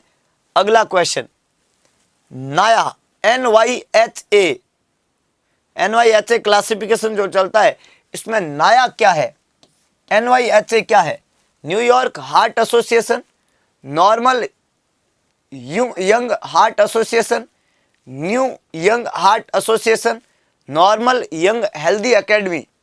नाया, बताओ बताओ बताओ सभी लोग बताओ भाई, क्या आंसर होना चाहिए। नाया जो है, नाया, ये नाया क्या है, NYHA, and this is the classification for heart failure my dear friend. NYHA जो है हार्ट फेलियर का क्लासिफिकेशन है। तो हार्ट वर्ड ही ढूंढो, तो हार्ट वर्ड सब में लिखा है, ये और ये।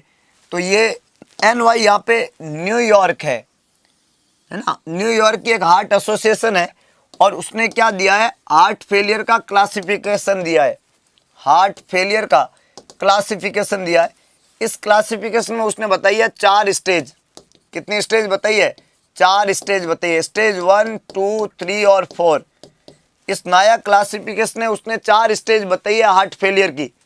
स्टेज 1 में उन्होंने क्या बताया है, स्टेज 1 में उन्होंने बताया है कि मरीज जो है उसमें कोई सिम्टम नहीं होते हैं, नो सिम्टम्स।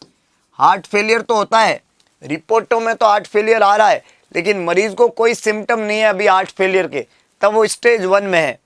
स्टेज 2 में उसने बताया है कि मरीज जो है उसके अंदर माइल्ड सिम्टम है। माइल्ड सिम्टम आते हैं, कब आते हैं, जब मरीज विद एक्जर्सन, जब मरीज बहुत ज़्यादा एक्जर्सन करता है, बहुत ज़्यादा जो है हिलता डुलता है, ओवर एक्जर्सन करता है, तो थोड़े बहुत सिम्टम आते हैं। तीसरा, थर्ड जो है वहाँ पे मरीज जो है उसके अंदर सीवियर सिम्टम आते हैं, सीवियर सिम्टम। लेकिन सिम्टम कब आएंगे, जब मरीज थोड़ा सा एक्जर्सन करेगा, माइल्ड एक्जर्सन, थोड़ा बहुत हिलेगा तो भी मरीज में सीवियर सिम्टम आने लग जाते हैं। और फोर्थ जो है वो स्टेज होती है जब मरीज में कोई एक्जर्सन नहीं है और रेस्टिंग कंडीशन में भी सिम्टम आते हैं। तो एक मरीज जो एक्जर्सन कर रहा था फिर भी सिम्टम नहीं आ रहे थे, कोई सिम्टम नहीं है, स्टेज 1 में है। मरीज जो है वो थोड़ा बहुत, जैसे होता है ना, हार्ट फेलियर का मरीज है, बिल्कुल हिल ही नहीं रहा है और उसको जो है ये आ गया, आपको सिम्टम आ गए, तो ये स्टेज 4 है। और मरीज बहुत ज़्यादा काम वाम कर रहा है फिर भी कोई सिम्टम नहीं है तो स्टेज 1 है। मरीज थोड़ा चला और सांस फूल गई तो ये स्टेज 3 है। और मरीज काफ़ी चला और फिर उसको सिम्टम आए, वो भी थोड़े सिम्टम आए, तो ये स्टेज 2 है। ये 4 बातें यहाँ पे रहती है। तो ये जो क्लासिफिकेशन चलता है ये न्यूयॉर्क हार्ट एसोसिएशन क्लासिफिकेशन है, हार्ट फेलियर के मरीज के अंदर चलता है। अगला क्वेश्चन,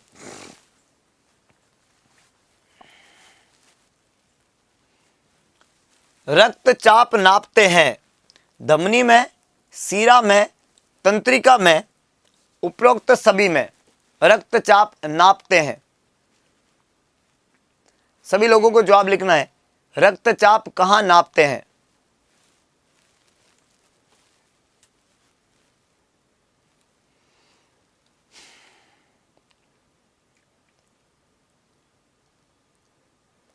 बहुत बढ़िया, कुछ लोगों ने ए जवाब लिखे हैं, आर्टरी। धमनी मतलब आर्टरी, बहुत बढ़िया, कम से कम ये बात समझ में आई आपको तो अच्छी है। सीरा मतलब वैन और तंत्रिका मतलब नर्व। तो बीपी कभी भी वैन और नर्व का मेजर नहीं होता है ना, बीपी कभी भी नर्व और वैन का मेजर नहीं होता है। बीपी हमेशा आर्टरी का ही मेजर होता है, आर्टेरियल प्रेशर ही होता है, आर्टेरियल ब्लड प्रेशर होता है, सिस्टोलिक और डायस्टोलिक होता है। तो बीपी हमेशा आर्टरी से ही मेजर करते हैं, वैन और ये नहीं होती है। ब्रूट किससे संबंधित है? ब्रूट जो है, ब्रूट है ना, दो बातें होती है, एक ब्रूट है और एक थ्रिल है, ये दो बातें हैं। और आपने सुना होगा ये एक तरह के साउंड है दोनों के दोनों। ब्रूट और थ्रिल क्या है? ब्रूट और थ्रिल दोनों साउंड है, एक को मैं बोलता हूँ ब्रूट, एक को मैं बोलता हूँ थ्रिल, और ये दोनों के दोनों क्या है? ये साउंड है। ब्रूट और थ्रिल दोनों के दोनों क्या है? साउंड है। ये कौन से साउंड है? तो प्यारे दोस्तों, जो ब्रूट साउंड है, ब्रूट साउंड है, ये ऑस्कल्टेट कर सकते हैं। ऑस्कल्टेट का मतलब क्या हो गया? ऑस्कल्टेट का मतलब हो गया कि आप इसको स्टेथोस्कोप की मदद से सुन सकते हैं। और थ्रिल साउंड जो होता है ये पाल्पेट कर सकते हैं। क्या कर सकते हैं? पाल्पेट कर सकते हैं। ये दोनों साउंड कैसे होते हैं और कब ऑस्कल्टेट और पाल्पेट करते हैं? तो प्यारे दोस्तों, जिन मरीजों में फिस्टुला बनाते हैं, एवी फिस्टुला इसको कहते हैं। एवी फिस्टुला क्या होता है? एट्रियोवीनस फिस्टुला, एट्रियोवीनस फिस्टुला। आर्टरी और वैन को आपस में जब हम कनेक्ट करते हैं उसको एट्रियोवीनस फिस्टुला कहते हैं। और ये उन मरीजों में बनाता है जिनको किडनी फेल हो जाती है और जिनके डायलिसिस चलता है। आपने सुना होगा कई ऐसे मरीज है जिनका किडनी फेल हो जाता है और डायलिसिस करना पड़ता है। तो जब किडनी फेल हो जाती है, मरीज का डायलिसिस करना पड़ता है, तो उन डायलिसिस वाले मरीजों में आर्टरी और वैन को आपस में कनेक्ट करने के लिए एक फिस्टुला बनाते हैं, एवी फिस्टुला। और एवी फिस्टुला में, फिस्टुला वाली जगह पे हम स्टेथोस्कोप से अगर सुनते हैं तो ऑस्कल्टिंग साउंड आता है, आपका ब्रूट साउंड। और अगर वहां पे हाथ से पाल्पेट करते हैं तो उसको थ्रिल साउंड कहते हैं।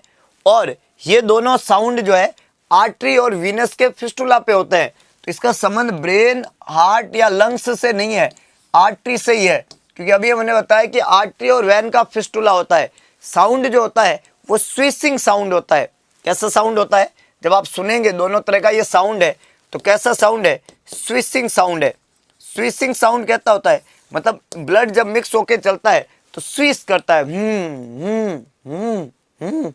तो ये एक तरह का साउंड वहां पे हर्ड होगा जब आप उसको ऑस्कल्टेट या पाल्पेट करेंगे। ये आपको ध्यान रखना है। क्लियर है? अगला क्वेश्चन, थर्मोमीटर जो होता है दोस्तों, जिससे आप ताप मापी करेंगे, तापक्रम मापेंगे, क्रॉस सेक्शन जो होता है उसका, वो किस आकार का होता है? अगर आप थर्मोमीटर जो होता है उस थर्मोमीटर को दो भाग में काट दे, क्रॉस सेक्शन होता है, जब उसको कट करते हैं और फिर उसको ऐसे देखोगे तो उसका आकार कैसा होगा? गोलाकार, त्रिकोणीयाकार, चतुर्भुज आकार, अनुरेख, लीनियर, लाइन वाला। तो लीनियर होगा, स्क्वायर होगा, ट्रायंगुलर होगा या सर्कुलर होगा? बताओ बताओ, जल्दी बताओ। अगर आप थर्मोमीटर को दो भागों में काट देते हैं तो काटने के बाद में उसका जो अनुप्रस्थ काट है, कटा हुआ जो हिस्सा है, वो कैसा दिखेगा? आकार बताओ उसका।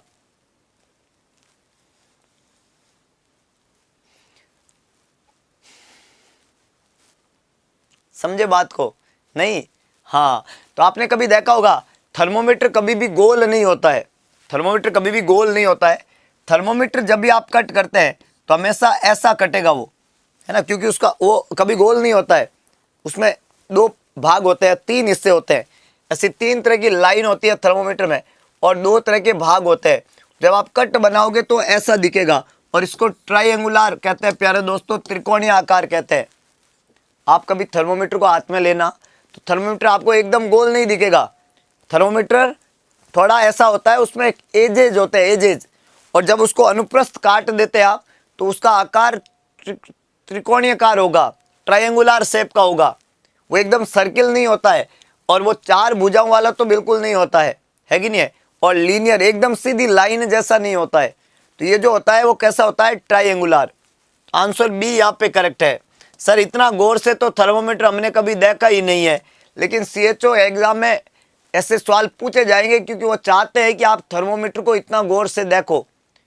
समझ रहे हो बात को, CHO के एग्जाम में यही सवाल पूछा हुआ है क्योंकि वो आपको यही चीजें ज्यादा अच्छे से जनवाना चाहते हैं ताकि आप आगे जाके बहुत अच्छे से मरीज को ट्रीट कर सको। बहुत इंटरेस्टिंग कंसेप्ट है प्यारे दोस्तों। और CHO कोई छोटा पोस्ट नहीं है, ध्यान रखना, बड़ा जबरदस्त कम्युनिटी हेल्थ ऑफिसर, मतलब यू आर ए प्रैक्टिशनर। बहुत इंपॉर्टेंट है कि आपके अंदर एक पुदीना है, आप बहुत ज़्यादा जानकार है, या आपसे एक्सपेक्ट की जाती है, तो आपको हर चीज़ में इस तरीके के आंसर देने पड़ेंगे वहाँ पे। यह प्यारे दोस्तों एडिमा जो है, जल शौच जिसको कहते हैं, सबसे पहले कहाँ पर देखना चाहिए, चेहरे के ऊपर, पेट के ऊपर, हाथ के ऊपर या पैर के ऊपर। एडिमा जो होता है ना, एडिमा जल शौच जिसको कहते हैं, सबसे पहले कहाँ दिखेगा।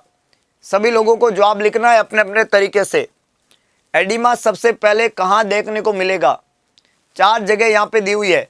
पहला है चेहरे के ऊपर देखने को मिलेगा, दूसरा है पेट के ऊपर देखने को मिलेगा, तीसरा है हाथ के ऊपर देखने को मिलेगा, और चौथा है पैर के ऊपर देखने को मिलेगा। सभी लोग जवाब लिखे, छोटा सवाल है।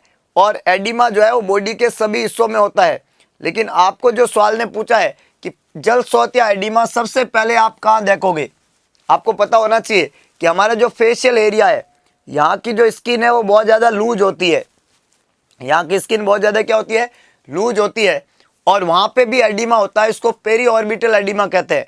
तो जो चेहरे का एडिमा होता है, चेहरे का, इस एडिमा को तो नाम दिया जाता है पेरी ऑर्बिटल एडिमा। कौन सा एडिमा है, peri orbital oedema. Around the eye ball जो एडिमा होता है इसको पेरी ऑर्बिटल एडिमा कहते हैं। जो पेट का एडिमा होता है प्यारे दोस्तों, इस एडिमा को नाम दिया जाता है एसाइटिस। कौन सा एडिमा, एसाइटिस। एसाइटिस मतलब जो पेट में पानी भर जाता है।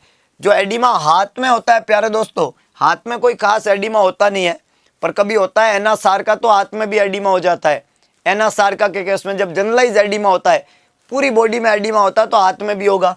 इसको हम एनासार का बोलते हैं, एनासार का। क्या बोलते हैं, एनासार का।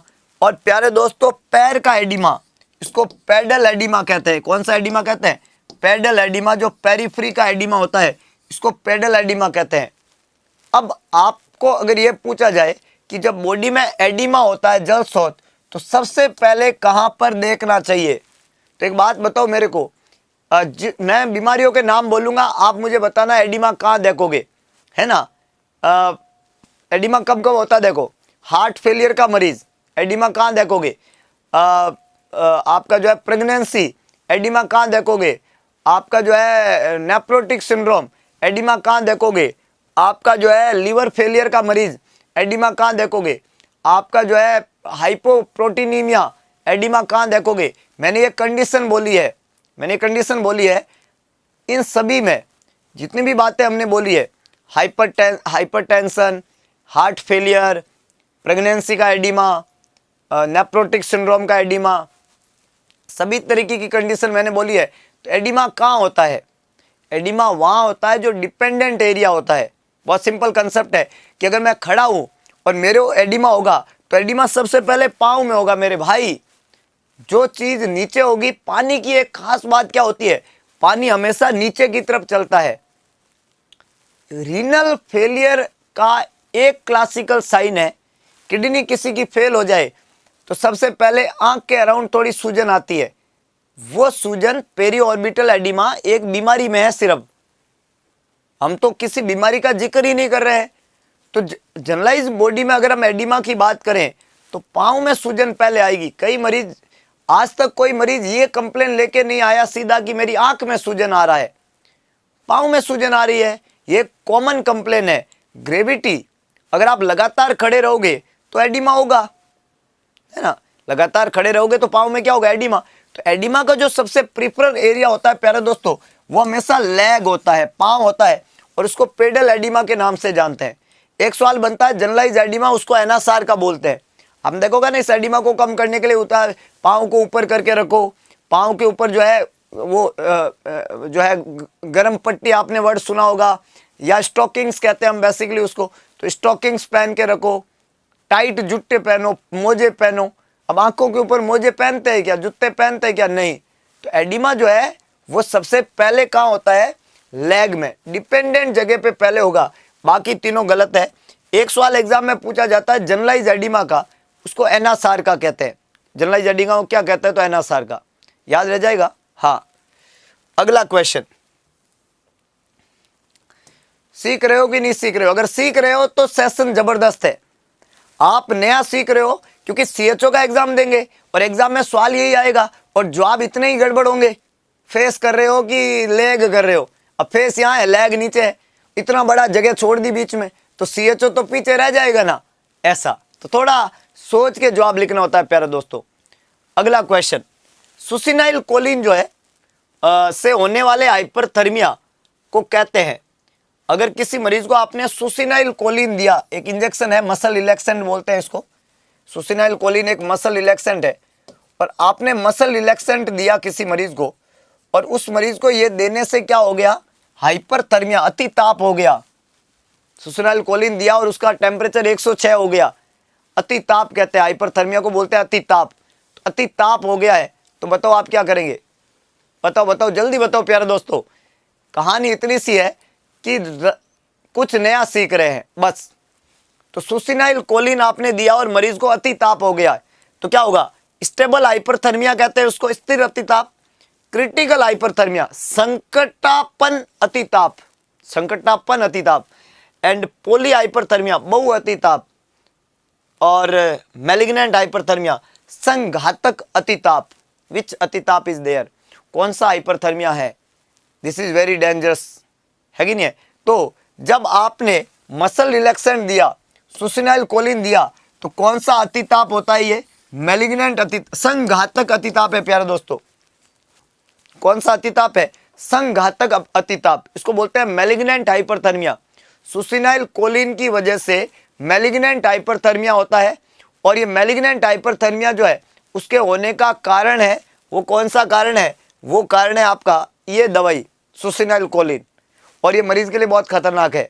This hyperthermia is very dangerous, clear है? तो इसको बोलते हैं मैलिग्नेंट हाइपरथर्मिया। सुसिनाइल कोलिन का संबंध कौन से हाइपरथर्मिया से एग्जाम में पूछा जाए तो ये है मैलिग्नेंट हाइपरथर्मिया। अगला क्वेश्चन, हर बार क्वेश्चन को चैलेंज की तरह ले। आज है संडे स्पेशल सेशन, और आज सभी तरीके का मतलब अति स्पेशल सेशन बनना चाहिए ये, क्योंकि आप एक एक सवाल के ऊपर कॉन्फिडेंट होंगे। और जिन लोगों ने अभी तक सेशन को शेयर करके आंकड़ा नया नहीं लगाया है, अभी का अभी करें, क्योंकि ये आपके अंदर इनबिल्ट होना चाहिए। और अगरबत्ती बिल्कुल लग जानी चाहिए, एक नया आंकड़ा, क्योंकि सवाल होंगे एक से एक मजेदार। हमने बोला था क्लास स्टार्ट करने से पहले, मैंने बोला था कि संडे होगा स्पेशल, और बनाएंगे आज इस संडे को महा स्पेशल। आपको फील होगा कि आपने सीएचओ के एग्जाम की तैयारी की है।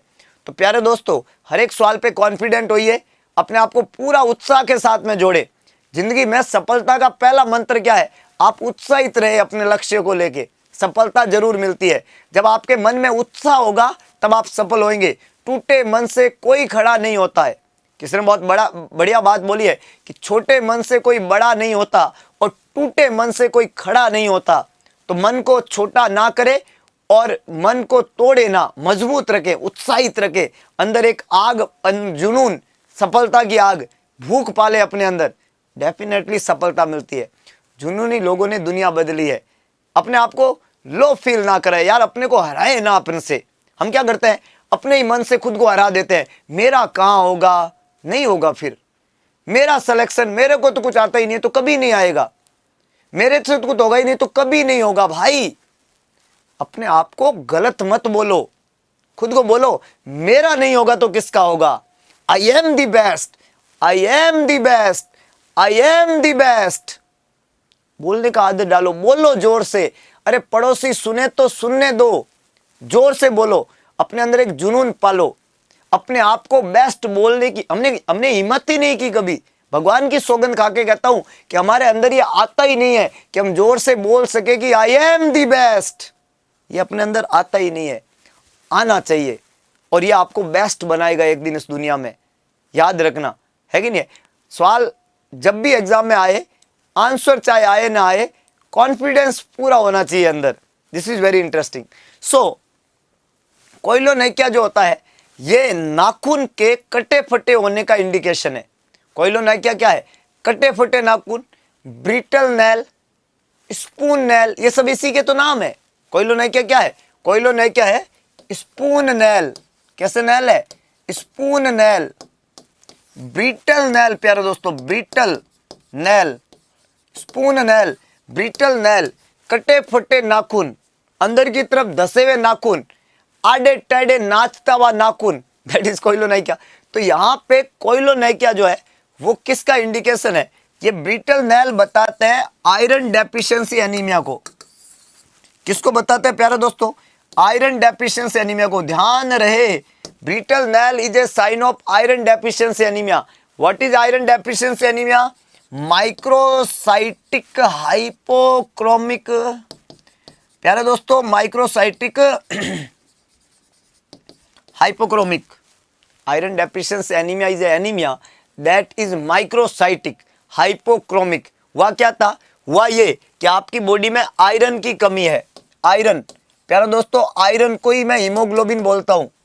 आयरन का मतलब ही हीमोग्लोबिन है, हीमोग्लोबिन का मतलब ही आयरन है। जिसके शरीर में हीमोग्लोबिन कम है, हम ये मान लेते हैं कि उसकी बॉडी में आयरन भी क्या है? कम है। आयरन जो होता है प्यारे दोस्तों, वो ग्रीन लीफी वेजिटेबल में होता है। किसमें पाया जाता है? ग्रीन लीफी वेजिटेबल में। इसमें आयरन जो होता है वो हमेशा फेरिक फॉर्म के अंदर होता है, जिसको Fe+3 बोलते हैं, या इसी को प्यारे दोस्तों ट्राईवेलेंट बोलते हैं। क्या बोलते हैं? हमारी बॉडी में आयरन जो होता है वो फेरिक फॉर्म में होता है, ग्रीन लीफी वेजिटेबल में फेरिक फॉर्म में होता है। ये डाइटरी सोर्स है आयरन का। और ग्रीन लीफी वेजिटेबल जब हम खा रहे हैं तो हम फेरिक खा रहे हैं प्यारे दोस्तों। फेरिक हमारी बॉडी में जाता है, और हमारी बॉडी में इस फेरिक को डाइवेलेंट फॉर्म, जिसको बोलते हैं फेरस, और ये Fe+2 होता है, और ये डाइवेलेंट फॉर्म है प्यारे दोस्तों। कौन सी फॉर्म है? डाइवेलेंट फॉर्म है। तो इस फेरिक को डाइवेलेंट फॉर्म में कन्वर्ट करने का काम किया जाता है एसिडिक पीएच के द्वारा। कौन सी pH? Acidic pH. Acetic acid, acetic acid, ascorbic acid, ascorbic acid, citric acid. आपने नाम तो सुने होंगे। ऐसा पूछा जाता है आयरन के एब्जॉर्प्शन में कौन मदद करते हैं? ये मदद ही तो है कि उस आयरन को जो नॉन एब्जॉर्बल फॉर्म है उसको एब्जॉर्बल फॉर्म में कन्वर्ट कर दिया। कन्वर्ट किन्होंने किया? एसिटिक एसिड ने, सिट्रिक एसिड ने, एस्कॉर्बिक एसिड ने। और इन्होंने इसको इसमें कन्वर्ट किया तो ये जाके बॉडी में यूज आएगा, और Fe+2 जो फेरस सल्फेट है वो बॉडी में जाके और वहाँ पे एपोफेरिटिन की मदद से स्टोर होता है, और ट्रांसफेरिटिन की मदद से वो जाके यूज आता है बोन मैरो में, और एरिथ्रोपोएसिस कराता है, और जिससे आरबीसी बनती है, एरिथ्रोसाइट बनती है। तो आयरन डेफिशिएंसी एनीमिया जो है आयरन की कमी की वजह से होता है प्यारे दोस्तों। तो मान लो किसी मरीज में ये एनीमिया हुआ तो इसकी स्टोरेज फॉर्म जो होती है वो कम देखने को मिलेगी। स्टोरेज फॉर्म होती है फेरिटिन, और फेरिटिन जो है इसका वैल्यू कम हो जाएगा जब आयरन डेफिशिएंसी एनीमिया होता है। तो आयरन की स्टोरेज फॉर्म होती है फेरिटिन। सर आयरन जब कम होता है तो किसी में क्या सिम्टम देखने को मिलेंगे? Clinical sign. तो मरीज जो है वो पैलर हो जाएगा प्यारे दोस्तों, पैलर। पैलर हो जाएंगे गम्स, पैलर हो जाएंगे लिप्स, पैलर हो जाएगी टंग ना। पैलर का मतलब होता है फीके। फीके क्यों? क्योंकि हाइपोक्रोमिक है, कलर कम है शरीर में, तो पैलर देखने को मिलेगा। तो यहाँ पे पैलरनेस देखने को मिलेगा। कौन पैलर होगा? गम्स पैलर होंगे, लिप्स पैलर होगी, टंग पैलर होगी। सर अगर आयरन डेफिशिएंसी एनीमिया है तो आयरन डेफिशिएंसी एनीमिया को इलाज कैसे करता है, ट्रीटमेंट। तो आयरन डेफिशिएंसी एनीमिया का ट्रीटमेंट है, एक तो ब्लड ट्रांसफ्यूजन कर दो, क्या लगा दो, ब्लड ट्रांसफ्यूजन लगा दो। एक तो इलाज क्या है, पहला इलाज क्या है कि आप बीटी लगा दो, ब्लड ट्रांसफ्यूजन दे दो। दूसरा इलाज क्या है, दूसरा इलाज है कि आयरन के इंजेक्शन दे दो, क्या दे दो, iron injection. Iron injection, iron injection जो होता है सुक्रोज होता है, आइसोमाल्टोज होता है। आयरन के इंजेक्शन क्या होते हैं, सुक्रोज होता है, सुक्रोज, आयरन सुक्रोज, आइसोमाल्टोज, आइसोमाल्टोज ये दवाई देते हैं। और आयरन सुक्रोज जो होता है इसको आईएम इंजेक्शन के रूप में देते हैं, आईएम। और डीप आईएम देने के लिए जेड ट्रैक टेक्निक काम में लेते हैं। कौन सी टेक्निक काम में लेते हैं, जेड ट्रैक टेक्निक काम में लेते हैं प्यारे दोस्तों। आयरन इंजेक्शन के अलावा तीसरा इलाज यहां पे रहता है टैबलेट। और कौन सी tablet, iron and folic acid, इसका टैबलेट दे दो मरीज को, तो आयरन जो है उसकी डेफिशिएंसी दूर हो जाएगी। प्यारे दोस्तों जब हम आयरन की टैबलेट देते हैं, सिरप देते हैं, तो उसको हमेशा एसिड के साथ में देना होता है। एसिड मतलब क्या, एसिड मतलब ऑरेंज जूस, तो इसको हमेशा ऑरेंज जूस के साथ में देते हैं, ऑरेंज जूस। ऑरेंज जूस के साथ में इसलिए देते हैं ताकि इसका एब्जॉर्प्शन फॉर्म जो है बढ़िया हो, एब्जॉर्प्शन में मदद करे और इसका डाइल्यूशन हो जाए। और इसका माउथ के ऊपर, क्योंकि जो आयरन का सिरप है वो क्या करता है, टीथ का डिस्कलरेशन करता है, टंग को डिस्कलर्ड कर देता है। इस बात का मरीज में ध्यान रखना होता है।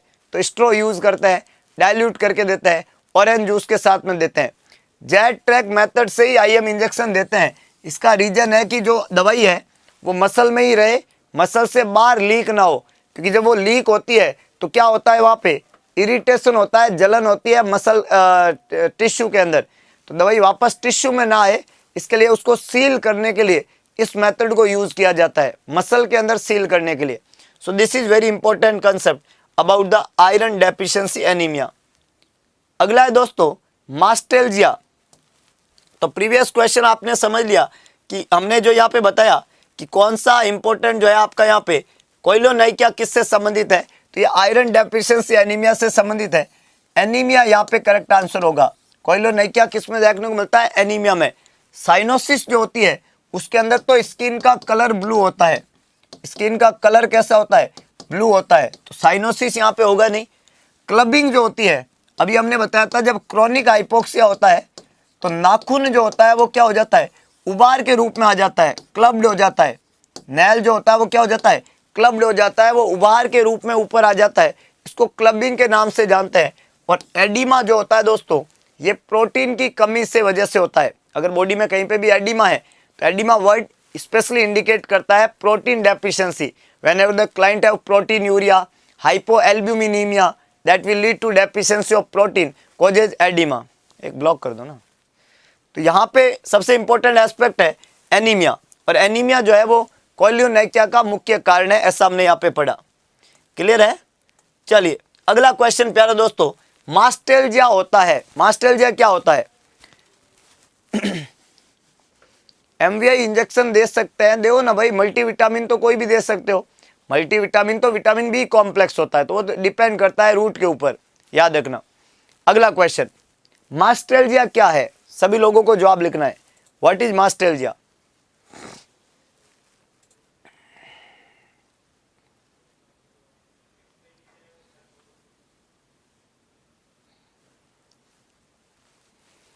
मास्टेल्जिया very easy, breast pain, abdomen pain, head pain, muscle pain, सभी अलग अलग ऑप्शन दिए हुए। मास्टेल्जिया किसका पेन है, that is simply breast pain. Mastalgia, mastitis, mastitis is the inflammation or infection of blood. What is the causative agent for mastitis, most common causative agent, causative agent कौन सा रहता है मास्टाइटिस का, याद रखना, पूछा हुआ सवाल है ना। ब्रेस्ट का इन्फेक्शन और इन्फ्लेमेशन मास्टाइटिस कहलाता है, और लैक्टेशनल पीरियड में इसका होना बहुत कॉमन है, जब बच्चा अच्छे से मदर के ब्रेस्ट को सक नहीं करता है या माँ अच्छे से बच्चे को ब्रेस्ट फीड नहीं कराती है, तो इसका मोस्ट कॉमन कॉजेटिव एजेंट है Streptococcus aureus. Streptococcus aureus my dear friend, this is the most common aureus, and this is the most common causative agent Streptococcus aureus.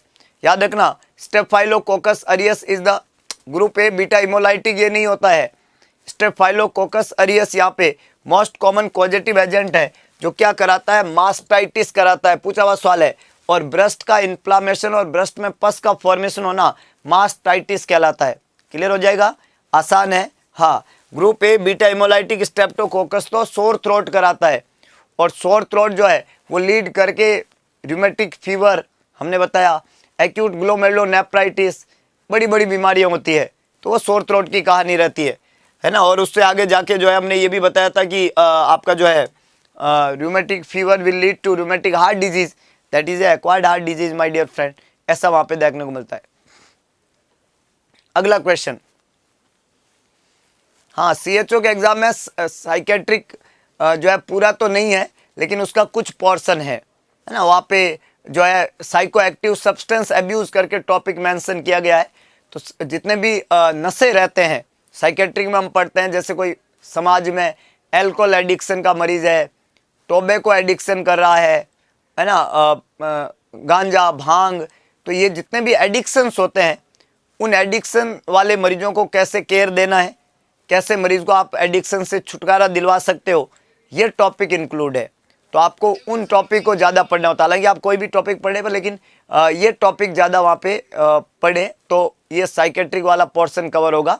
वैसे तो हम हर एक सेशन के अंदर इंक्लूड भी करते हैं और आगे आगे हम इनके बारे में पढ़ने वाले भी है ना। जितने भी मैंने बोला ना, सीएचओ के एग्जाम का जो पूरा सिलेबस है वो एक ही जगह पे आपको मिलेगा क्वेश्चन के फॉर्म में, और वो है उत्कर्ष नर्सिंग क्लासेज। अभी तो आगाज हुआ है ना, 40 एपिसोड तक हम पहुंचे हैं, अभी तो बहुत कुछ बाकी है इस सेशंस के अंदर, एक एक करके हम सब कुछ पढ़ेंगे। मैंने बोला कि जब आप सीएचओ का एग्जाम देने जाओगे तो आपको जरा सा भी फील नहीं होगा कि आपने पढ़ा नहीं है, तो क्योंकि हम सिलेबस का कोई भी पॉइंट छोड़ ही नहीं रहे हैं, क्वेश्चन के फॉर्म में हर एक पॉइंट को लेके आ रहे हैं, और आपको पता भी नहीं चलेगा, और हम पूरा सिलेबस जो है आपको क्वेश्चंस के थ्रू पढ़ा भी देंगे यहाँ पे। और साथ में अगर आपने अच्छी थ्योरी पढ़ रखी है तो आपके और मजा हो जाएगा। तो सर अच्छी थ्योरी कैसे पढ़े, तो उत्कर्ष नर्सिंग क्लासेज का ऑफलाइन बैच आज ही ज्वाइन कर सकते हो। सीएचओ का ऑफलाइन बैच ज्वाइन करें, लाइव फ्रॉम क्लासरूम रहता है, उसको ऑनलाइन भी ज्वाइन कर सकते हैं, और उस बैच से खुद को कॉन्फिडेंट करें। 12 से 4 डेली क्लास होती है, और क्लास जो है उसमें नोट्स लिखाए जाते हैं, पीडीएफ मिलती है, वीडियो मिलेगा, 1 साल तक वैलिडिटी रहती है वीडियो की, आप कितनी बार भी उसको देख सकते हो। साथ में आपको प्रिंटेड नोट्स मिलेंगे जो सारे सीएचओ के सिलेबस पे बनाए हुए हैं, आपको डीपीपी मिलेगी, डेली प्रैक्टिस पेपर मिलेगा, आपको जो है हर संडे को टेस्ट होता है, जैसे आज संडे है तो आज 4:15 से 6:15 टेस्ट है ऑफलाइन, ओएमआर सीट पे टेस्ट होता है पूरा, और बकायदा ऐसे शानदार क्वेश्चंस जो है वो पूरे सिलेबस के पैटर्न के ऊपर बने बनाए मिलते हैं। एक बेस्ट प्रैक्टिस जीत वाली तैयारी अगर किसी प्लेटफॉर्म पे होती है तो है उत्कर्ष नर्सिंग क्लासेज। आप ज्वाइन कर सकते हो इसको सीएचओ के लिए, आप ज्वाइन कर सकते हो इसको नॉर्सेट 2023 के लिए। नॉर्सेट 2023 का अलग से वहाँ पे बैच चल रहा है, और नॉर्सेट 2023 के लिए जो बैच चल रहा है 17 सितंबर 2023 को जो एग्जाम है उसके लिए जो बैच चल रहा है, 6 महीने का ये बैच रहता है, और रोज क्लास होती है 2 बजे से लेके 8 बजे तक, और इसमें भी आज टेस्ट है 12 से 2 बजे। क्लास के अलावा होता है 2 घंटे का टेस्ट, 100 क्वेश्चंस का पेपर है, ओएमआर सीट पे आपको उसको देना होता है, तो पूरी जीत की तैयारी रहती है, आज ही आप ज्वाइन कर सकते हो। अगला क्वेश्चन, बहुत बढ़िया, तो यहां पे है कीमो रिसेप्टर ट्रिगर जोन कहां पे है, फर्स्ट वेंट्रिकल में, थर्ड वेंट्रिकल में, फोर्थ वेंट्रिकल में, या लेटरल वेंट्रिकल में। इसको ब्लॉक कर दो ना, राउडी क्या है ये।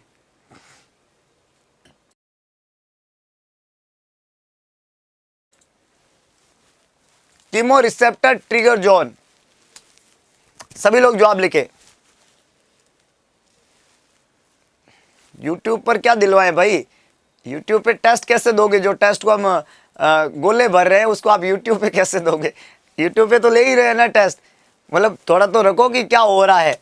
हम ये कह रहे हैं कि ऑफलाइन ओएमआर सीट पे आप टेस्ट दे सकते हो, उसको YouTube पे नहीं दे सकते। हाँ, या दूसरा तरीका ये भी है कि आप जो है ये कर सकते हो, जो है ऐप के ऊपर दे सकते हो, उसके लिए आपको कोर्स ज्वाइन करना पड़ता है, वो ऐप पे होता है कोर्स। हाँ बताइए दोस्तों,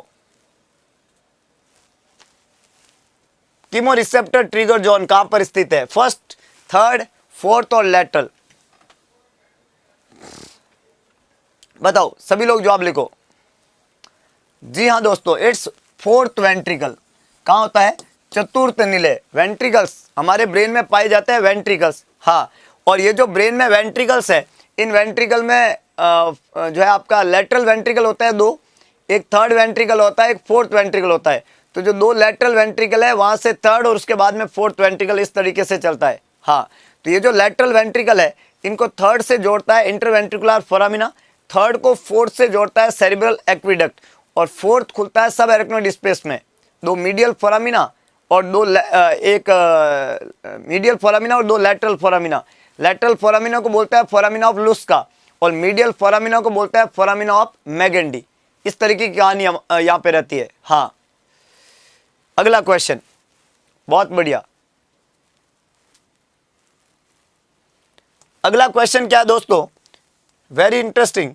कुपोषित बच्चे में तुरंत क्या नहीं देंगे? कुपोषित बच्चे में तुरंत क्या नहीं देंगे?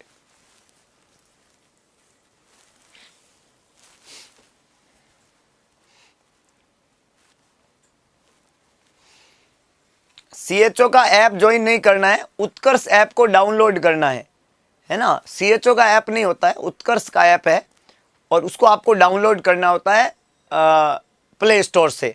जैसे आपने व्हाट्सएप और फेसबुक डाउनलोड किया ना, वैसे ही करते हैं, है कि नहीं है? उत्कर्ष ऐप लिखना पड़ता है वहां पे, व्हाट्सएप फेसबुक एंड गेम ये नहीं लिखना है, उत्कर्ष ऐप लिखना है, डाउनलोड हो जाएगा, सिंपल है कि नहीं है? अगला क्वेश्चन देखो, कुपोषित बच्चे में तुरंत क्या नहीं देंगे? विटामिन ए, विटामिन के, लो और फोलिक एसिड। ऐप का लिंक जो होता है ना, हर वीडियो में दिया होता है, हमारे यूट्यूब चैनल पे पड़ा हुआ है, हर वीडियो में पड़ा हुआ है। प्ले स्टोर पे जाके उत्कर्ष ऐप लिखोगे तो आ जाएगा, लिंक विंक सब अवेलेबल है। ढूंढने वाला चाहिए। किसी ने बोला कि भगवान कहाँ है, तो जवाब था कि मीरा की तरह बुला के तो देखो, है ना। भगवान कहाँ है, मीरा की तरह बुलाया ही नहीं किसी ने, तो भगवान कहाँ मिलेंगे, है ना। तो भगवान तो मिलते हैं, भगवान आते भी है, भगवान दिखते भी है, लेकिन मीरा की तरह कोई बुलाता भी तो नहीं है। तो भाव ही तो भगवान है। तो आप अगर शिद्दत के साथ में पढ़ना चाहोगे ना तो सब कुछ मिल जाएगा, लेकिन शिद्दत चाहिए उसके लिए, और एक जबरदस्त वाली शिद्दत। हाँ, तो यहाँ पे ध्यान रखना कि कुपोषित बच्चे में तुरंत क्या नहीं देंगे, तुरंत क्या नहीं देंगे, याद रखो दोस्तों। कुपोषित बच्चे में विटामिन ए, विटामिन के, लो तत्व और फोलिक एसिड।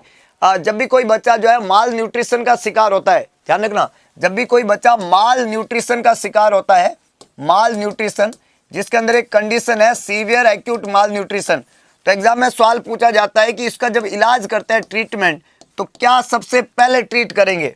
यहाँ तो हमने बोला कि किसको प्रायोरिटी नहीं देंगे, सवाल एग्जाम में ये भी आता है कि किसको प्रायोरिटी देंगे। तो जो भी माल नरिश्ड बच्चा है, भूखमरी का बच्चा है, भूखा बच्चा है, उसमें सबसे पहले क्या इलाज करते हैं? सबसे पहले इलाज करते हैं हाइपोग्लाइसीमिया का। किसका इलाज करते हैं? हाइपोग्लाइसीमिया का।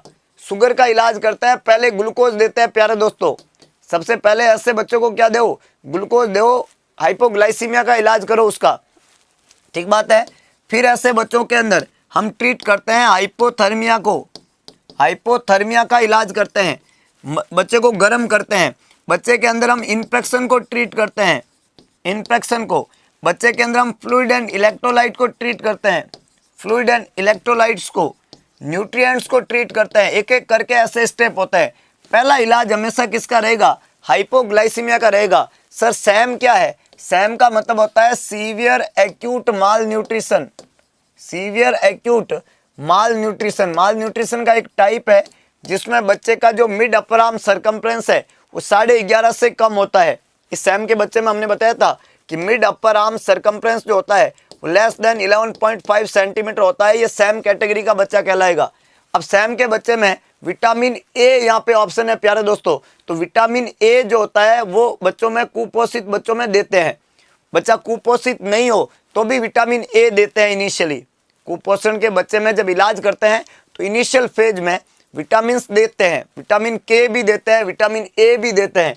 तो विटामिन मना नहीं होता है, ये दिया जाता है। फोलिक एसिड भी देते हैं, ये मना नहीं है, ये भी एक विटामिन है, B9। तो विटामिन देते हैं, लेकिन आयरन जो होता है उसको इनिशियली नहीं देते हैं। आयरन जो होता है, लोह तत्व जो होता है, इसको तुरंत नहीं दिया जाता है। जो कुपोषित बच्चे हैं पहले कुपोषण का इलाज करते हैं, न्यूट्रिशन का। तो विटामिन न्यूट्रिशन का पार्ट है ना। मैक्रो माइक्रो कार्बोहाइड्रेट देते हैं, प्रोटीन फैट। ये देखो कार्बोहाइड्रेट दे रहे हैं, ग्लूकोज दे रहे हैं, है ना, प्रोटीन फैट दो। पहले कुपोषण का इलाज करो, खाना दो उसको, उसके बाद में लोह तत्व वगैरह, एनीमिया वेनीमिया फिर ठीक करेंगे।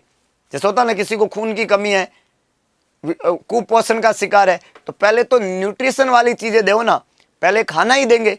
भैया आयरन क्या है? आयरन तो लौह तत्व है जो कि आपका जो है हीमोग्लोबिन बनाएगा। लेकिन पहले उस बच्चे में जो कुपोषण का शिकार है उसको पोषित करो।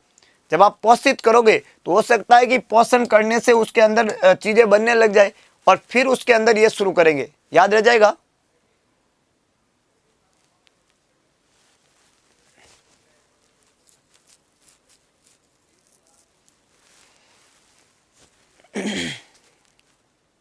समझ में आ रहा है सभी लोगों को? हाँ, बहुत बढ़िया। चलिए अगला क्वेश्चन। सवाल कह रहा है कौन से हार्मोन की कमी से छोटा कद हो सकता है? कई लोगों का अलग अलग कद है इस धरती के ऊपर, है ना। हार्मोन भी कद को डिसाइड करेगा। तो कौन सा हार्मोन जो है उसकी कमी से कद जो है वो थोड़ा, हाँ, पिताजी की पैंट जो है वो 2 बिलान छोटी हो जाए, कौन से हार्मोन की कमी से होता है? बताओ। हार्मोन, प्यारे दोस्तों, कौन से हार्मोन की कमी से छोटा कद हो सकता है? वैसे कद के लिए जिम्मेदार हार्मोन कौन सा है ये बताओ। सबसे पहले तो कौन सा हार्मोन है जो कद को डिसाइड करेगा, ये बताओ आप। विच हार्मोन डिसाइड द कद?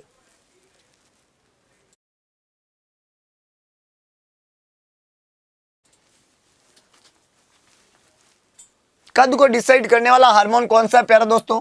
ये है आपका ग्रोथ हार्मोन। कौन सा हार्मोन होता है? Growth hormone. ग्रोथ हार्मोन से कद डिसाइड होता है। ग्रोथ हार्मोन की अधिकता और ग्रोथ हार्मोन की कमी, 2 बातें रहती है। याद रखो, ग्रोथ हार्मोन जब अधिक हो जाए, अधिक, तो 2 कंडीशन बनती है। एक कंडीशन बनती है जिजेंटिज्म। जिजेंटिज्म जब hyper secretion of growth hormone का जो है बच्चों में, चिल्ड्रन में, तब तो उसको बोलते हैं जिजेंटिज्म। और एक होता है एक्रोमेगेली। एक्रोमेगेली होता है hyper secretion of growth hormone adult के अंदर, उसको एक्रोमेगेली कहते हैं। तो एक्रोमेगेली और जिजेंटिज्म ये 2 कंडीशन दोस्तों किसकी है? ग्रोथ हार्मोन की अधिकता वाली। ये ग्रोथ हार्मोन जो है वो ग्रोथ के लिए जिम्मेदार है। और ग्रोथ हार्मोन की अगर कमी हो जाए, डिक्रीज हो जाए, तो उसको ड्वार्फिज्म कहते हैं। क्या कहते हैं प्यारे दोस्तों? ड्वार्फिज्म का मतलब होता है बोनापन। और ये ग्रोथ हार्मोन की कमी से होता है जो है लाइफ के किसी पड़ाव में। तो ग्रोथ हार्मोन कम हो तो ड्वार्फिज्म और अधिकता हो तो जिजेंटिज्म और एक्रोमेगेली।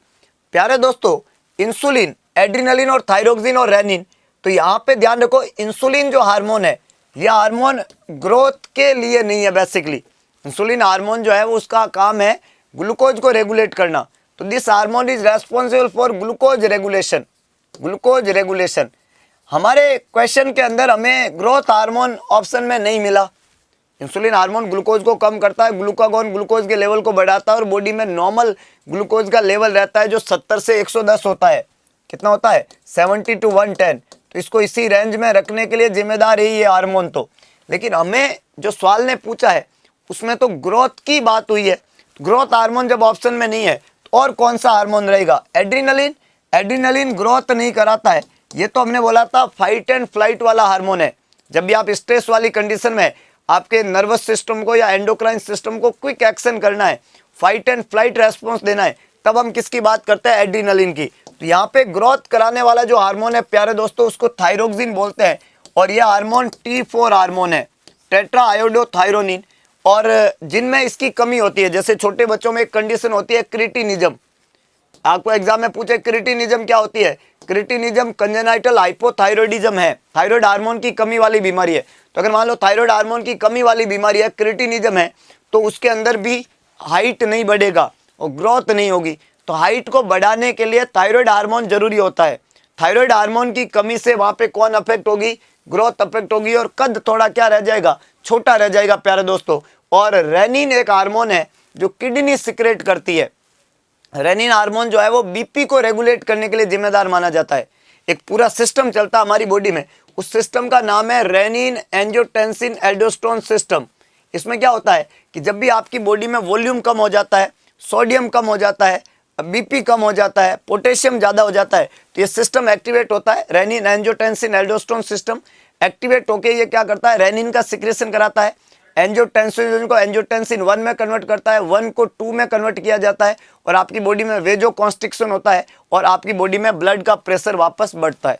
तो यहाँ पे ये 3 हार्मोन जो है इनका संबंध कद से नहीं है, ग्रोथ से नहीं है, और इंसुलिन आपका थायरोक्सिन हार्मोन जो है इसका संबंध कद या ग्रोथ से रहता है। क्लियर हो गया, आसान था। चलिए, तो ये क्वेश्चन आपको जवाब जो है इनमें कौन सा मृत्यु के बाद होगा, सवाल को ढंग से पढ़ना है, चारों ऑप्शन को ढंग से पढ़ना है कि कौन सी चीज मृत्यु के बाद होती है, एपनिया, कार्डियक अरेस्ट, हाइपोटोनिया या राइगर मोर्टिस। सवाल का जवाब अभी नहीं, वीडियो के अंत में कमेंट बॉक्स में देना है, सभी लोगों को देना है। कल का सेशन भी सुबह ठीक 8 बजे होगा, आज का दूसरा सेशन शाम को 4:15 बजे होगा। तो सेकंड सेशन जो है वो शाम को 4:15 बजे है। और याद रखना दोस्तों, इस सवाल का जवाब आपको वीडियो के अंत में कमेंट बॉक्स में मेंशन करना है। आज के सेशन को यहीं पे देंगे विराम। किसी ने बड़ा खूब कहा कि ईश्वर का दिया कभी अल्प नहीं होता, जो टूट जाए वो संकल्प नहीं होता। संकल्प याद रखना दोस्तों, हार को लक्ष्य से दूर ही रखना मेरे दोस्त, क्योंकि जीत का कोई विकल्प नहीं होता और हम पैदा हुए हैं जीतने के लिए। संकल्प सिर्फ एक है, जब तक तोड़ेंगे नहीं तब तक छोड़ेंगे नहीं। तो मिलते हैं दोबारा शाम को ठीक 4:15 बजे दूसरे इंपॉर्टेंट सेशन के साथ में, और कल का CHO सेशन भी सुबह 8 बजे होगा। तब तक के लिए जय हिंद, जय भारत, जय महाकाल।